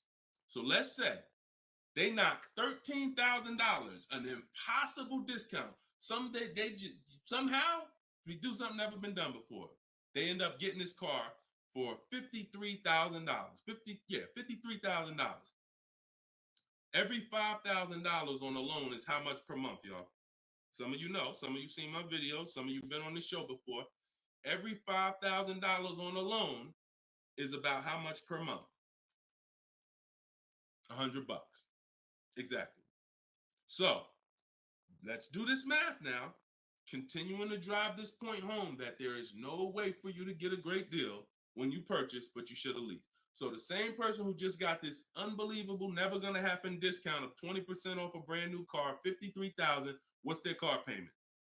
$53,000, car payment's about $1,050 a month. $1,050 a month for 5 years. Let's just say they take another year on the loan. They say instead of a 5-year loan, let's take a 6-year loan. $900 a month for 6 years. Freena's paying $579. Is that sinking in? Type $ if that's sinking in. that, whoa, you telling me, Deshone, the same price that this person just got, and she got a ridiculous lease on it,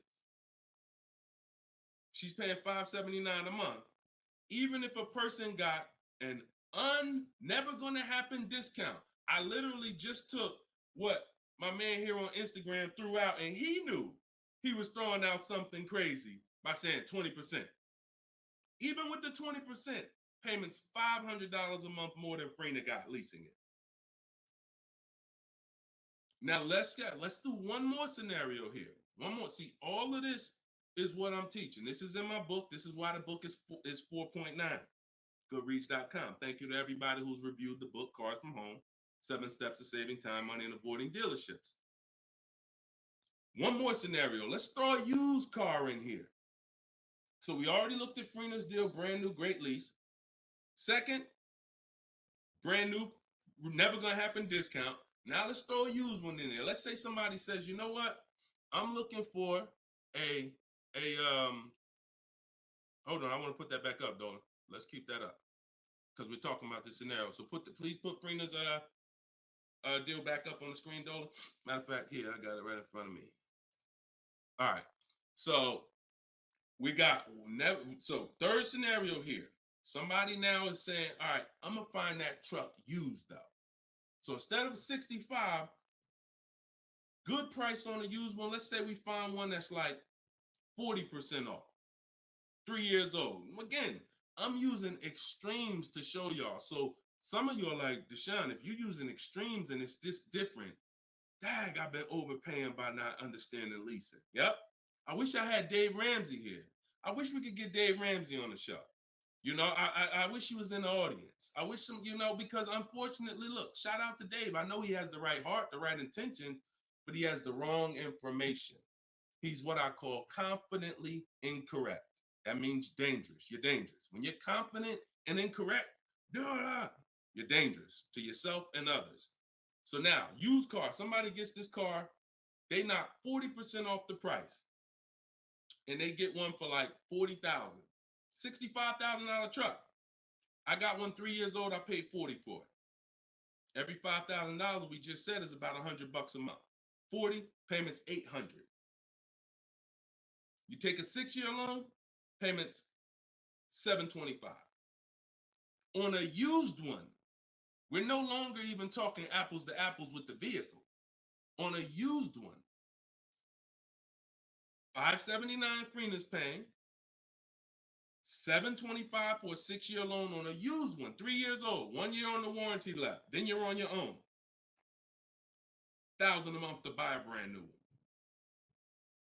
See, son, you getting mad yet? Are you getting mad yet at the people who taught you not to lease? Now, who should be? Because some of you, if you just tuned in, you might be thinking, oh, Deshone, so should I only lease? No. If you are not keeping your cars 8 years, then you should only lease. Because when you buy, if you keep the car long enough, you can win. Because you're going to pay double what Frena's paying if you buy a brand new one.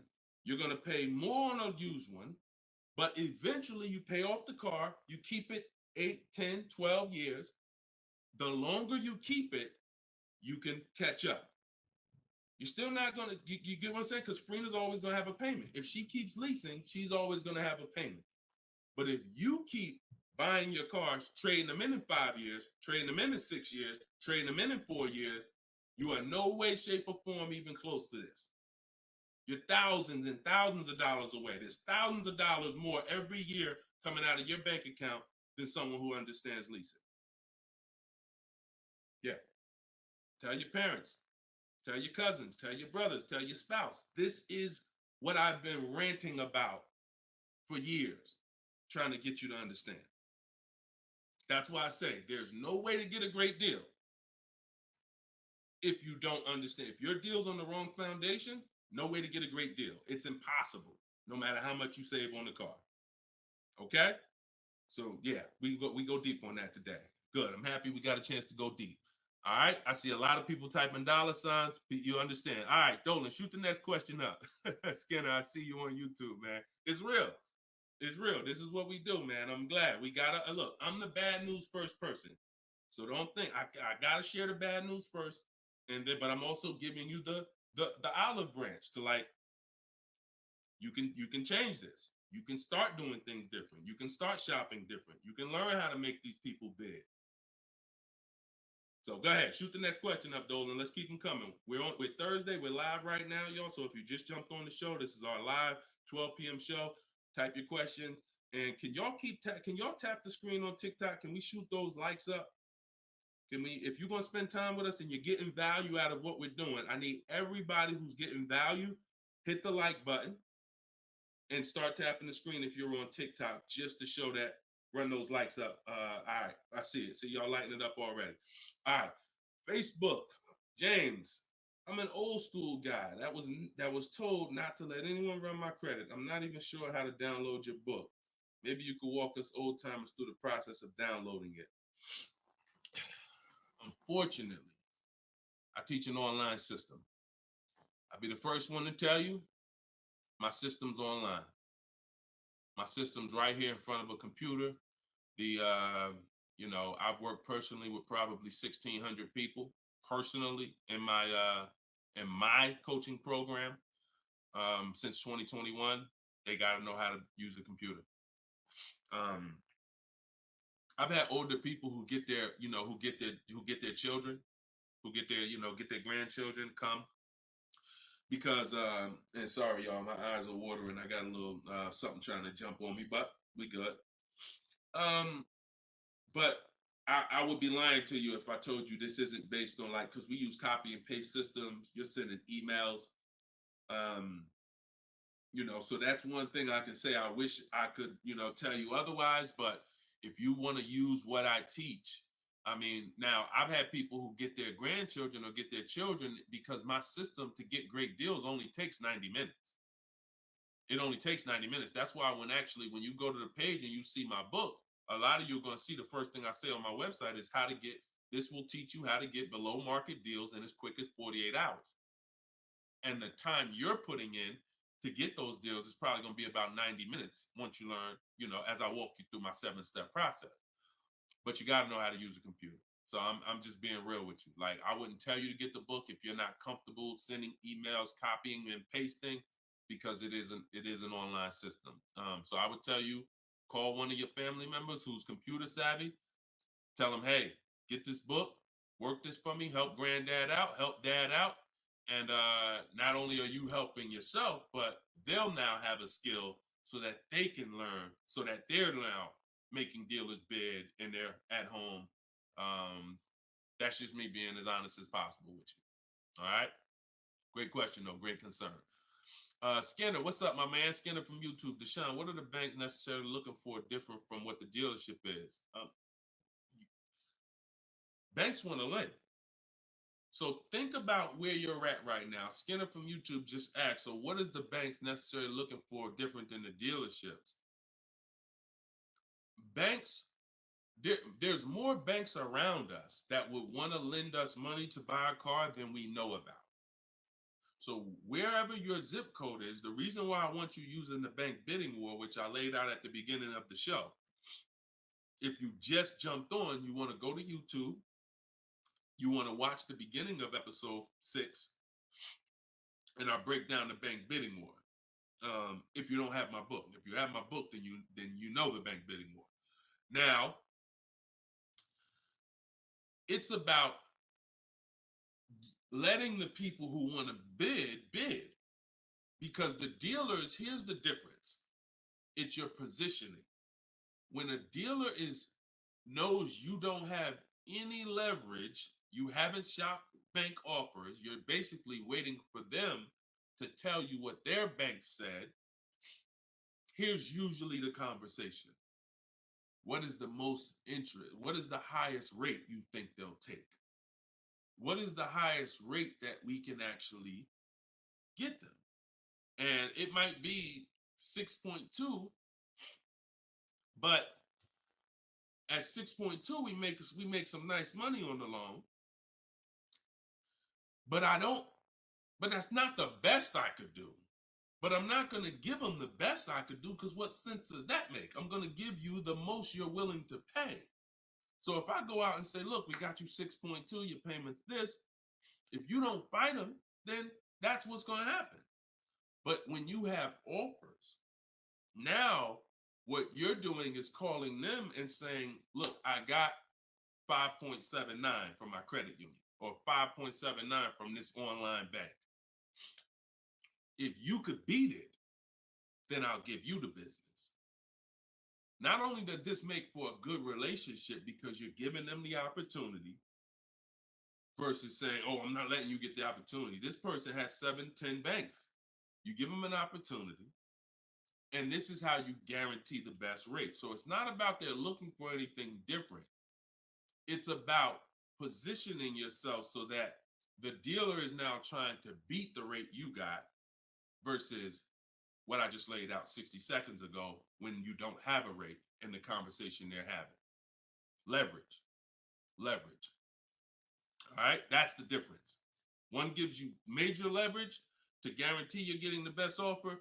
One, you have no leverage, and so there's no guarantee. And you'll always drive wondering, man, could I have gotten a lower interest rate? That'll always be in the back of your mind. So we want to eliminate that. All right, great question, Skinner. Go ahead, Dolan. Next one. I don't see too many questions coming in on Instagram. Instagram, where y'all at with your questions today? We getting questions from TikTok. I see a lot of them. Let's go. Oh, there's one. Okay, Body by Michelle. When buying a luxury car with cash, when should I let the salesperson know? Okay. The process of what we teach doesn't change doesn't matter what you're buying. We've had people get Maseratis, get high performance BMWs. I know this works because bidding just works.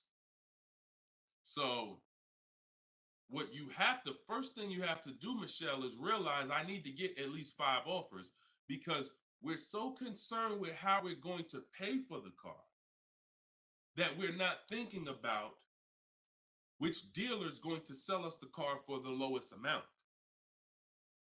Now, some of you may have been taught every dealer has the same price. I got this clue when people started saying things like Nissan doesn't have good deals. Hyundai, the deal on the Hyundais right now are terrible. That's either coming from 2 things and they're both wrong that I want you to stop today. Looking at advertisements, commercials, because some people say, Deshone, I look at that. The commercial says that, I got to put down $4,000 if I want to lease that vehicle. That's an advertisement. It's not a deal.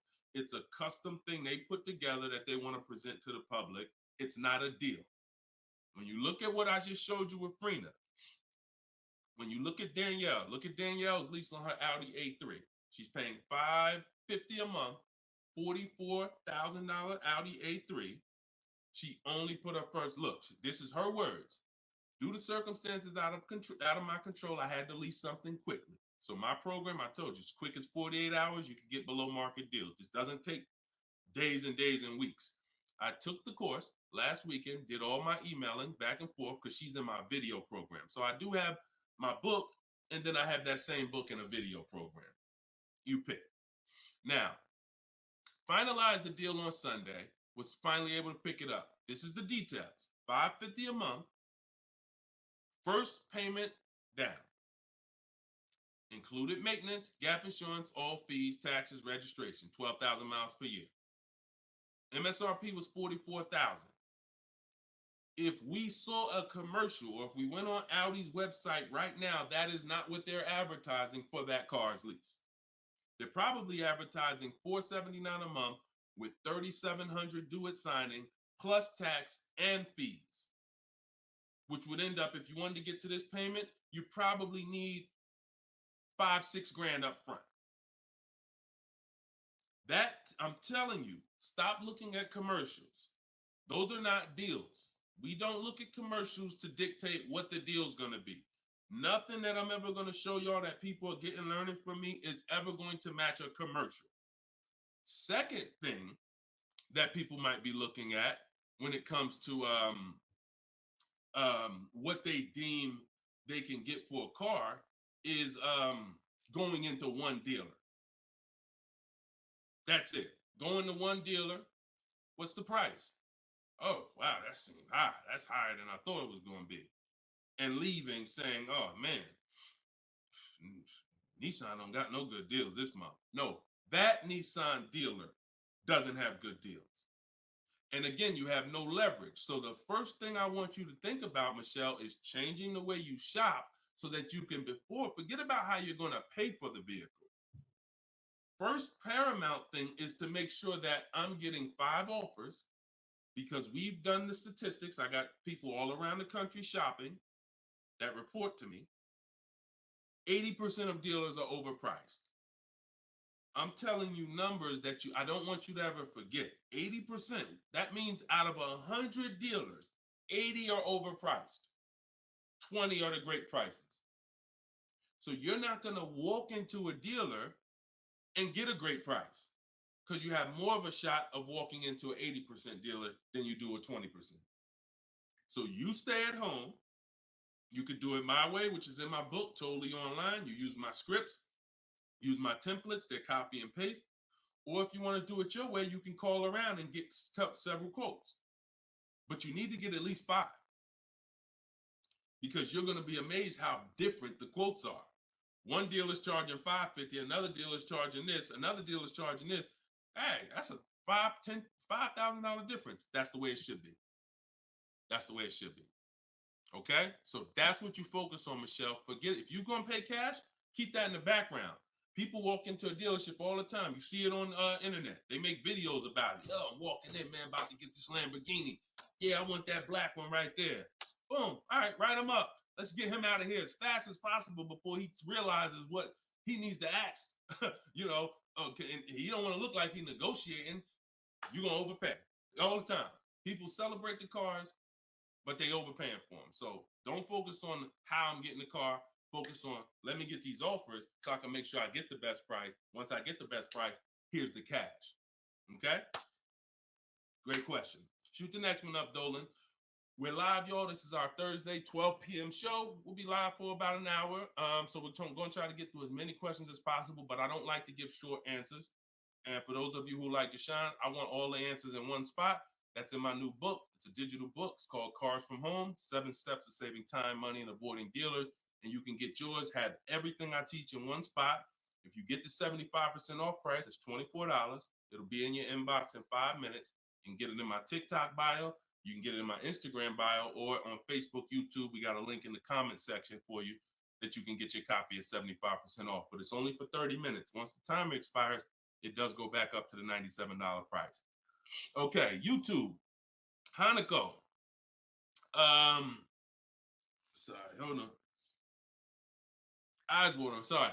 All right, YouTube, Hanako. What if you guess incorrectly on what your yearly mileage will be for a lease? Can you renegotiate your lease if you will go over the mileage? So some brands will let you buy mileage before the lease ends.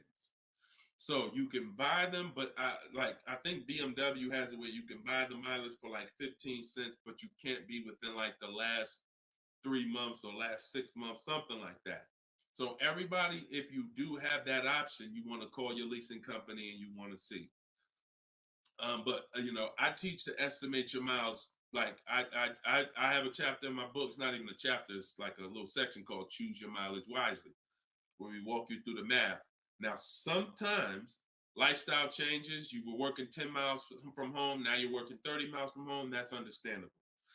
What I like to do is we always do an equity assessment. Who has a lease, but you didn't know you could sell leases? Type of question mark. If you did not know that you could sell a lease, I want you to type a question mark in the comments, because you need to get familiar, and every one of you who are going to be replacing your cars, whether you own it, lease it, anything, you need to get familiar with what we call an equity assessment. Yep, I see a lot of you. So a ton of you have leased cars and you didn't know that you could sell leases. So imagine how much that's cost you so far. Again, I'm the bad news first person. If you dropped off a car without seeing if there was any equity, then you certainly, I mean, there's no guarantee, especially, but if you dropped off a car 2020, 2021, 2022, oh, you most certainly, there's a good chance you had equity because everyone did. And it was to the tune of, 5,000, 7,000, 10,000. If you had a truck, some of these trucks, $10,000, $12,000 checks people were getting. Now those big checks are over because that was a limited inventory thing where resale values were so high. Almost everyone had equity.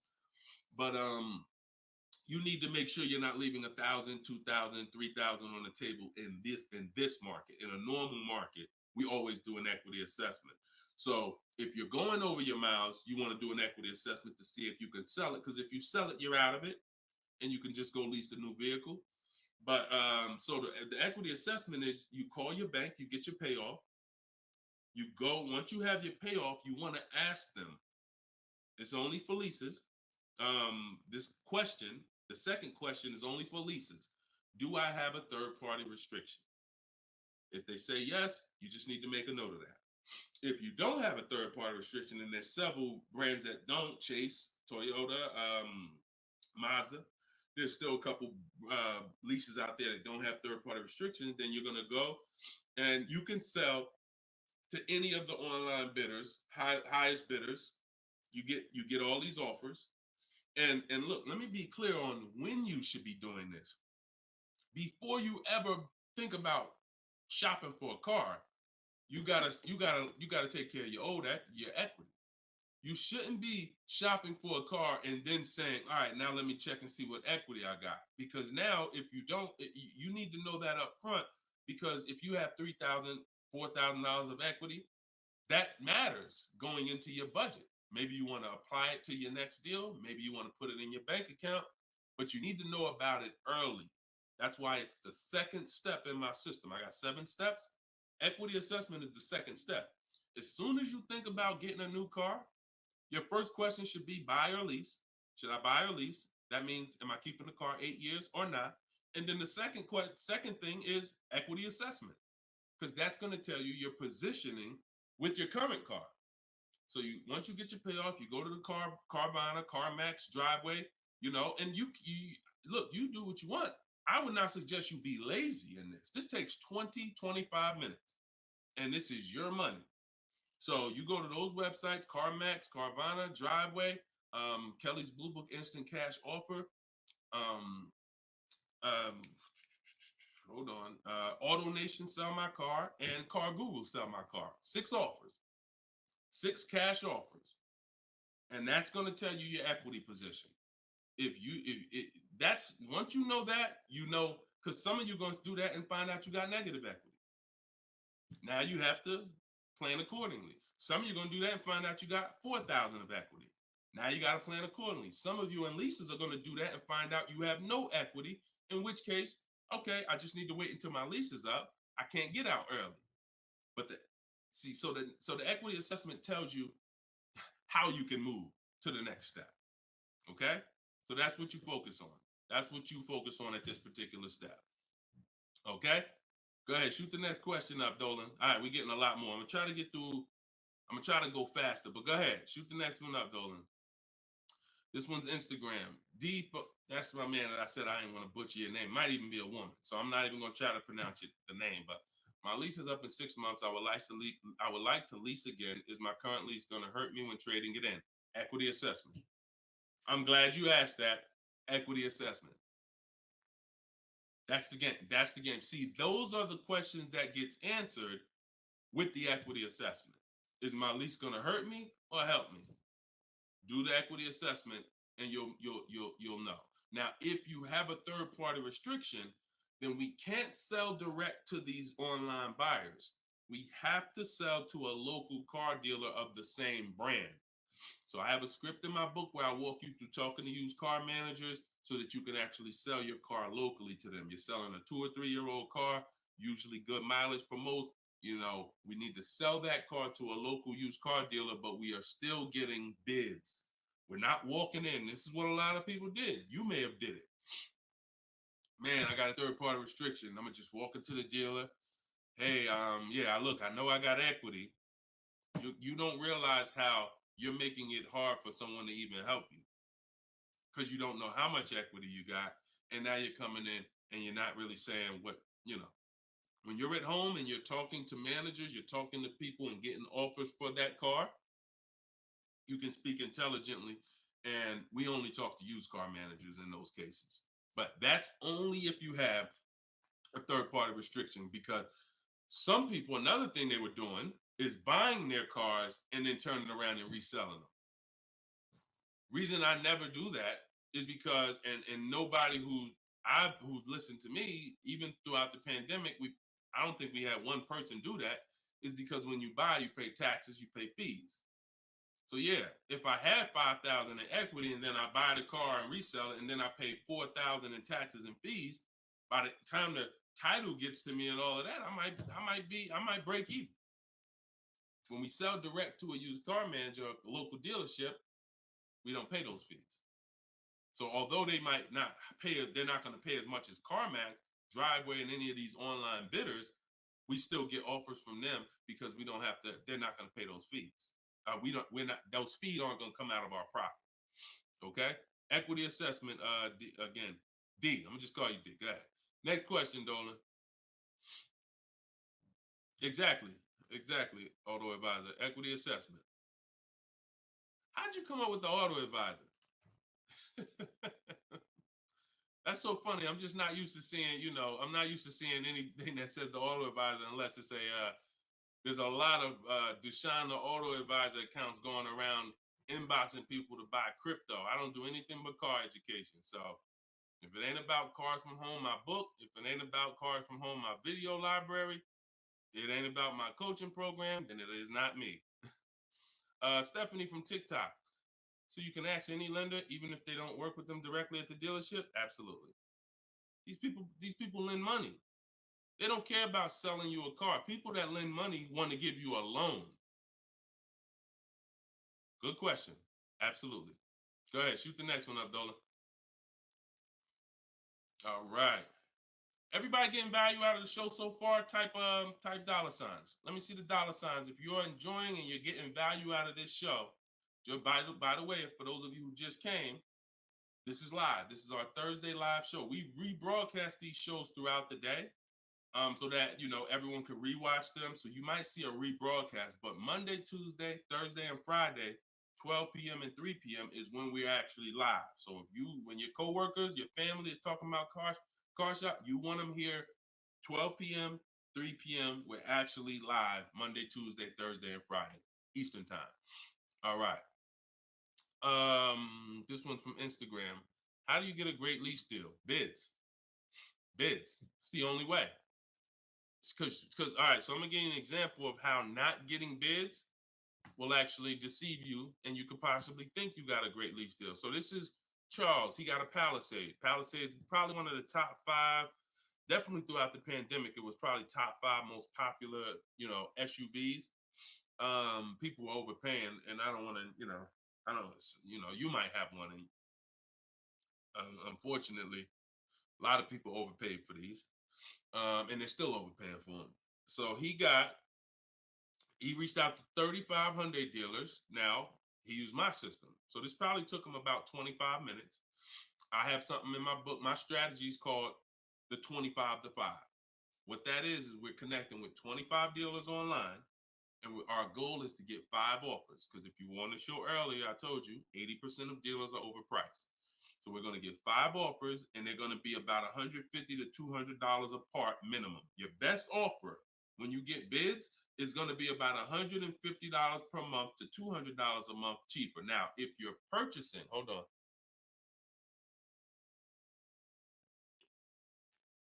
All right. Now, if you're purchasing, you're going to see, for those of you who are buying new cars, because we have several people that do that, you're going to see that there's about a $5,000 difference minimum between your best offer and your worst offer. So let's say I was buying this Palisade.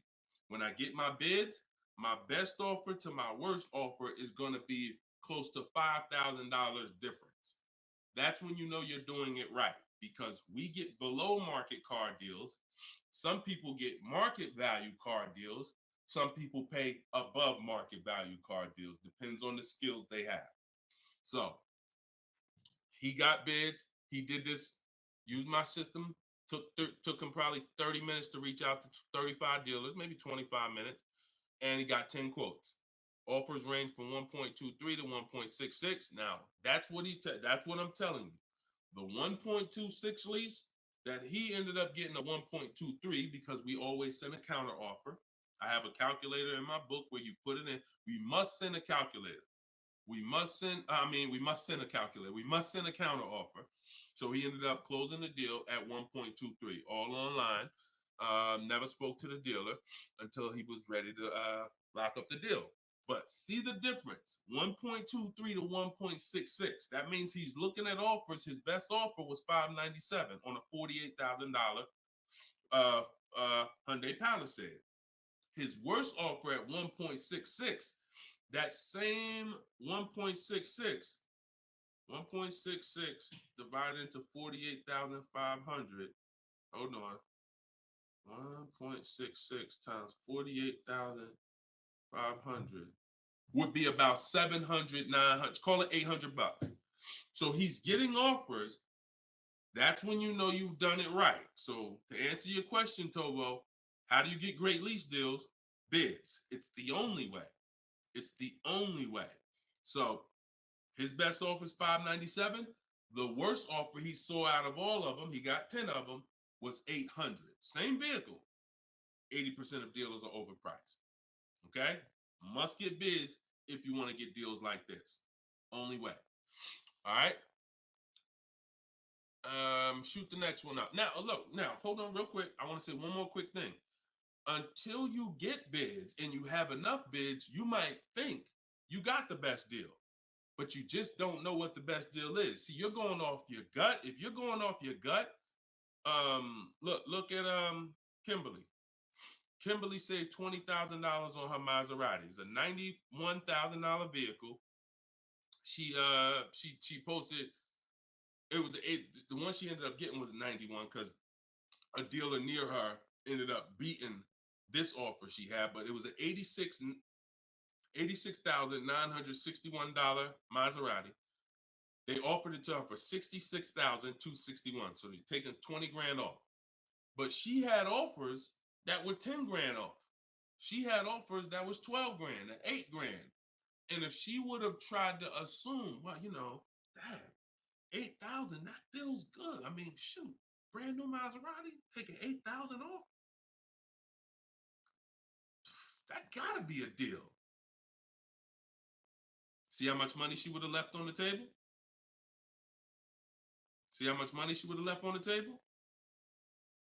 So we cannot assume. We get multiple offers. We look at the lowest one. That's how we guarantee. All right? Go ahead. Shoot the next one up, Dolan. Great questions today. Great questions. Let's go. All right. We got Emo on YouTube. I test drove I'm test driving an MDX soon. Okay. I test drove an MDX as soon as we finished. They tried to get me to run my credit. I told them I'm shopping dealerships, didn't like it, so the manager came in the office and tried it. No again. 100%. You look, y'all. If you don't have a plan, you're under someone else's plan. You follow me? I'm gonna say that again. If you got a light bulb emoji, type a light bulb emoji, type a gym emoji. Remember this. If anytime you don't have a plan, you will be subject to someone who has a plan. And there's nobody that has a plan like car salespeople. We know what we're doing. We are not trained in much. We're not trained in finance like we should be. We're not trained in buying versus leasing like we should be. We're not trained in resale values like we should be. We're not trained in insurance products like we should be. There's more insurances to consider with a car than there is a house. Kid you not. Extended warranty, that's an insurance policy. You might use it, you might not. Tire and wheel, that's an insurance policy. Gap insurance. You have auto insurance. There's multiple insurances that you need to consider in this business, when you're buying a car, when you're leasing a car. We're not trained in none of that like we should be. But what we are trained in is how to make sure we have enough information to sell you what we want to sell you. And so if you don't have, and the people with the least integrity, they are certainly going to try to pin you down with the credit check. Can't give you a credit. I can't give you a quote without your credit.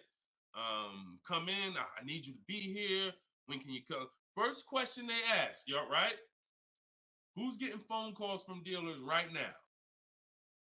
Raise your hand and type me if you're getting phone calls from dealers right now for any reason. Bring your car in early. Hey, your lease is almost up. Hey, I saw that we can get you in a new car. We can keep your payment the same. Look, nobody's business. If you're getting phone calls from dealers right now, type me in the comment. Look, Skinner said they blowing me up. So understand the reason why they're doing that is because they want to pin you down.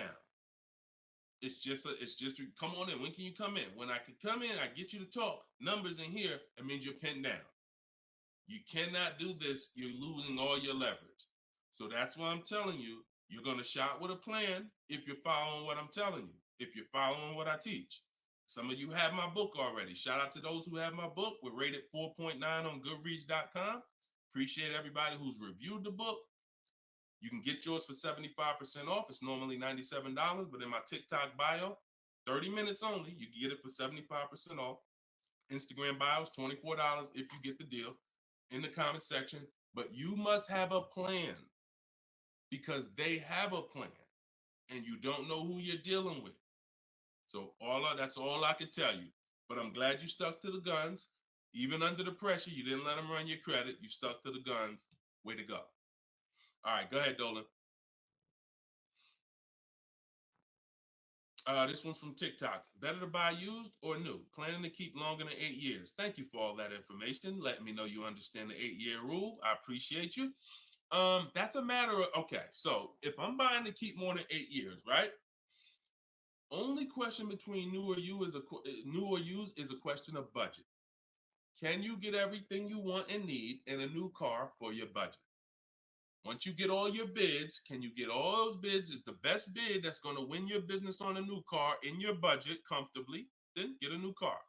But now some of you can't afford a new car that covers all your needs. Needs are the most important thing you need to think about. You need to know the difference between wants and needs. Needs is, I got 3 children, I need a third row. Need is, I drive on the highway a lot, I need a car that has good acceleration. That's needs. Needs are things where if you don't get them, you're not going to like the car, you're going to trade it in because it's not doing the basic things you need it to do. That's needs. Wants is, I like to have the sunroof. I don't need it though. But if I can get it in my budget, I'll take it. I like to have this. I like to have that. These are wants. You got to know the difference. Unless your budget can buy everything. But if you can't get everything you want and need in a new car for your budget, then we go used. But if you get everything you want, there's plenty of people who are like, you know what, Deshone, I am a long-term person. I'm keeping more than 8 years. I could afford both. I only get a car every, only once a decade. I want to get a new one. That's fine. And some of you are like, you know what? I really want to go with even more value. So I'm gonna look to get a pre-owned one, not 30% off the price, 20% off the price, 40% off the price. That's fine too. There's no right or wrong there. Just go through it and pick the one that works for you. Great question. Okay. And now I haven't told you, while you putting the next question up, Dolan, my process for shopping for new cars and leases is totally different than the process we teach on shopping for used cars. It's entirely different. One is called the 25 to 5, where we're reaching out to 25 dealers online, connecting with them, looking to get 5 offers. The other one is the multiple marketplace strategy, where we're on all the online marketplaces where used cars are, and we're narrowing down. We're looking at the used car market, the low prices. We're turning on alerts on our phone so we get notified whenever there's a new car that pops up. Totally different process. Both are online. But with a used car, we cannot do 100% of our transaction online. Sometimes with new cars, we've had people who never left their house. They just went to test drive the car and everything was done online and the dealer delivered the car to them. That's fine because it's a new car. No one drove it. With a used car, we must test drive. So we can only do about 90% of our process with used cars online. 10% has to be in the dealer. Okay. Miss Dollface on Instagram. When is the best time of the month to purchase a car? There is no best time. And I'm gonna tell you why. I know you probably what's the time that you've been taught? I want to hear from you. Like go to your keyboard right now. What is the time that you've been taught is best during the month to buy a car? And we got a bunch of people on here, a bunch of different people. Tell me the time that you've been taught is the best time to buy. And then I'm going to tell you why that's not the best time. Right? And I know what everybody's going to say. We all going to say the same thing because we were all taught. Well, now I can't say we because I was in the business. Exactly, HBD, end of the month. Cherie said November. Tothi on Instagram, end of the month. Look, Skinner, around the holidays. So your answer, Skinner, was about the same as Sharice. November, coming into the holidays. Now, I want you to picture any other business because what I'm trying to get you to see is that you are taught, programmed to shop for cars different than you shop for everything else in life. Everything else in life. Because if you had a business where every single time at the end of the month, just dozens and dozens of people just came into your store because that's what the marketing did. Are you more, and let's really use some real terms here. Are you more desperate to sell something when the store is packed? Or are you more desperate to sell something when the store is empty? See, I want to tell you a story. If I could get you to continue to keep these stories in mind, it'll answer your questions. Now, obviously, everything's in my book. Some of you have my book and you understand all of this is laid out for you. But even as you're listening, I want you to grasp concepts that you're going to see. Are you more desperate to sell something when the place is exactly, Toothy, when the place is empty? Place is empty. If I got a store and I haven't opened up that register all day long, it's daggone 5 p.m. I haven't seen one customer. I'm desperate. But if the store is packed, man, I ain't thinking, what are we giving deals for? You know what I'm saying? What are we giving deals for? The place is packed. We're not desperate. So the marketing is great. The marketing makes you think, oh, end of the month, we're getting the best deals here. There's clowns up here. They got daggone balloons. They got the guy outside with the arms blowing. They got signs everywhere. This is what the place is a carnival. Why do we need to give away these cars? No. You don't want to be sitting next to somebody and Jim drives off with a car and Jim, all right, man, have a good one, man. Yeah, you here too, man. We was here the same time. Great. Yeah, man, I'm going. And you sitting there and you going to say no to a deal. Salesman looking at you like, hey, look, do you want it or not? Because, we're real busy. It's people waiting in line. Do you let me know? So it's the pressure. It's the like. So I say that to say what you've been taught, the holidays, the end of the year, sounds good, but you're much more likely to get a deal when there's no one in the showroom. The 10th of the month, the 2nd of the month, place is dead. And I like to make sure you're positioned. So what I teach is something you need to have 2 dates in mind. 2 dates. Every time you're shopping for a car, I teach you need to know these 2 dates. The as soon as date and the no later than date. The as soon as date is the soonest you can buy a car. Soon as you can buy a car, as soon as date. You're not in the market until your as soon as date is today. Step 5 in my process, my 7-step process is in the market, getting offers. I can buy something today. That's my as soon as date. My no later than date is my deadline. Now you have to know these 2 because the time in between is your leverage.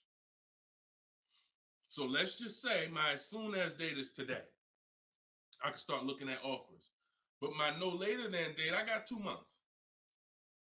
2 months. I need to have a car by this time, 2 months from now. That's my deadline. I got all that time in between to say no. I got all that time in between that when I'm contacting dealers, when I'm looking at inventory, I can look at trends. I can see are the prices dropping. I can have alerts on my phone, getting access to the new inventory. This is our process. So some of you are like, Deshone, I need a car in a week. Well, you still have a as soon as date and a no later than date. 3 days, soon as date, no later than, doesn't matter.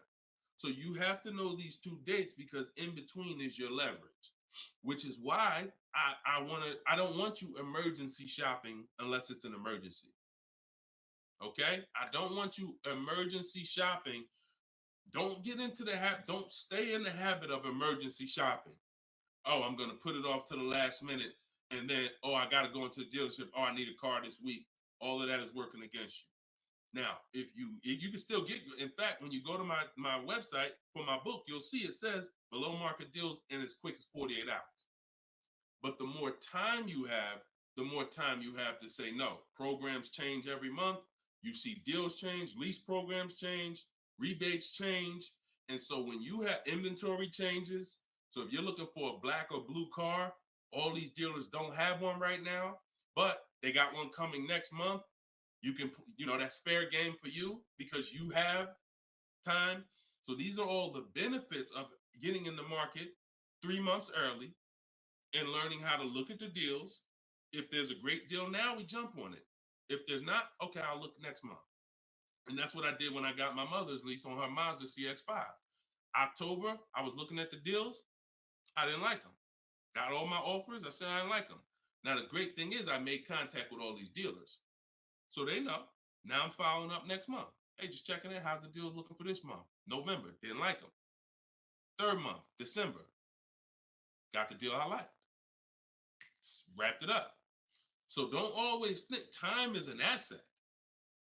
Time is an asset. Now, if it's an emergency, that's fine. We got to get a below market deal. We only got a week to do it. That's fine. You better have a strategy. But if you have the luxury of time, we use that to our advantage. So I wouldn't say there's a best time of the month to purchase a car. But if you're in the market and you're positioned, here's another thing you're positioned for. Every now and then we come into the dealership. When I was at Mercedes, when I was with General Motors, it happens all the time throughout the year. It could happen on the 10th of the month. It could happen on the 12th of the month. It could happen on the 8th. We don't know when this is going to happen, but this is the conversation I'm about to give you, a behind the scenes look of exactly what happens and why I want you to be positioned. We come in, they look at the numbers on the board, sales manager looks and says, man, we got 20 cars sold for the month. We are way behind our objective.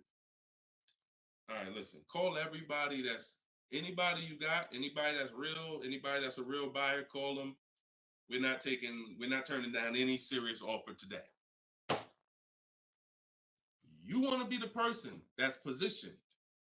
Hey, Jackie, and they're usually emailing us because we don't talk to, nothing that we do requires talking to salespeople. So if you email, hey, Jackie, hey, it's Ray over at such and such. Were you still looking for that car? Have you found it yet? No, okay, I know the quote I gave you before was $550. I know you wanted to be here, but my manager said, listen, we'll take any offer today. We really want to move a car. See, you were taught that only happens at the end of the month. It doesn't. You got to be positioned. You got to be positioned. And so that's the luxury of time. So this is what it is, y'all. I want you shopping with a strategy. This is what I want you shopping with. All of this is in my new book, Cars from Home, 7 Steps to Saving Time, Money, and Avoiding Dealerships, learning the science of making dealers and banks bid for your business while you sit at home, getting below market car deals in under 90 minutes. And you can get your copy for 75% off in my TikTok bio, in my Instagram bio, or you can click in the comment section on YouTube and Facebook. We got a comment pinned for you guys. Or if you're watching us on TV, you can scan that QR code with your phone. Get your copy, use it, use everything in it. I walk you through everything in there. Leasing is in there step by step. Purchasing new cars in there step by step.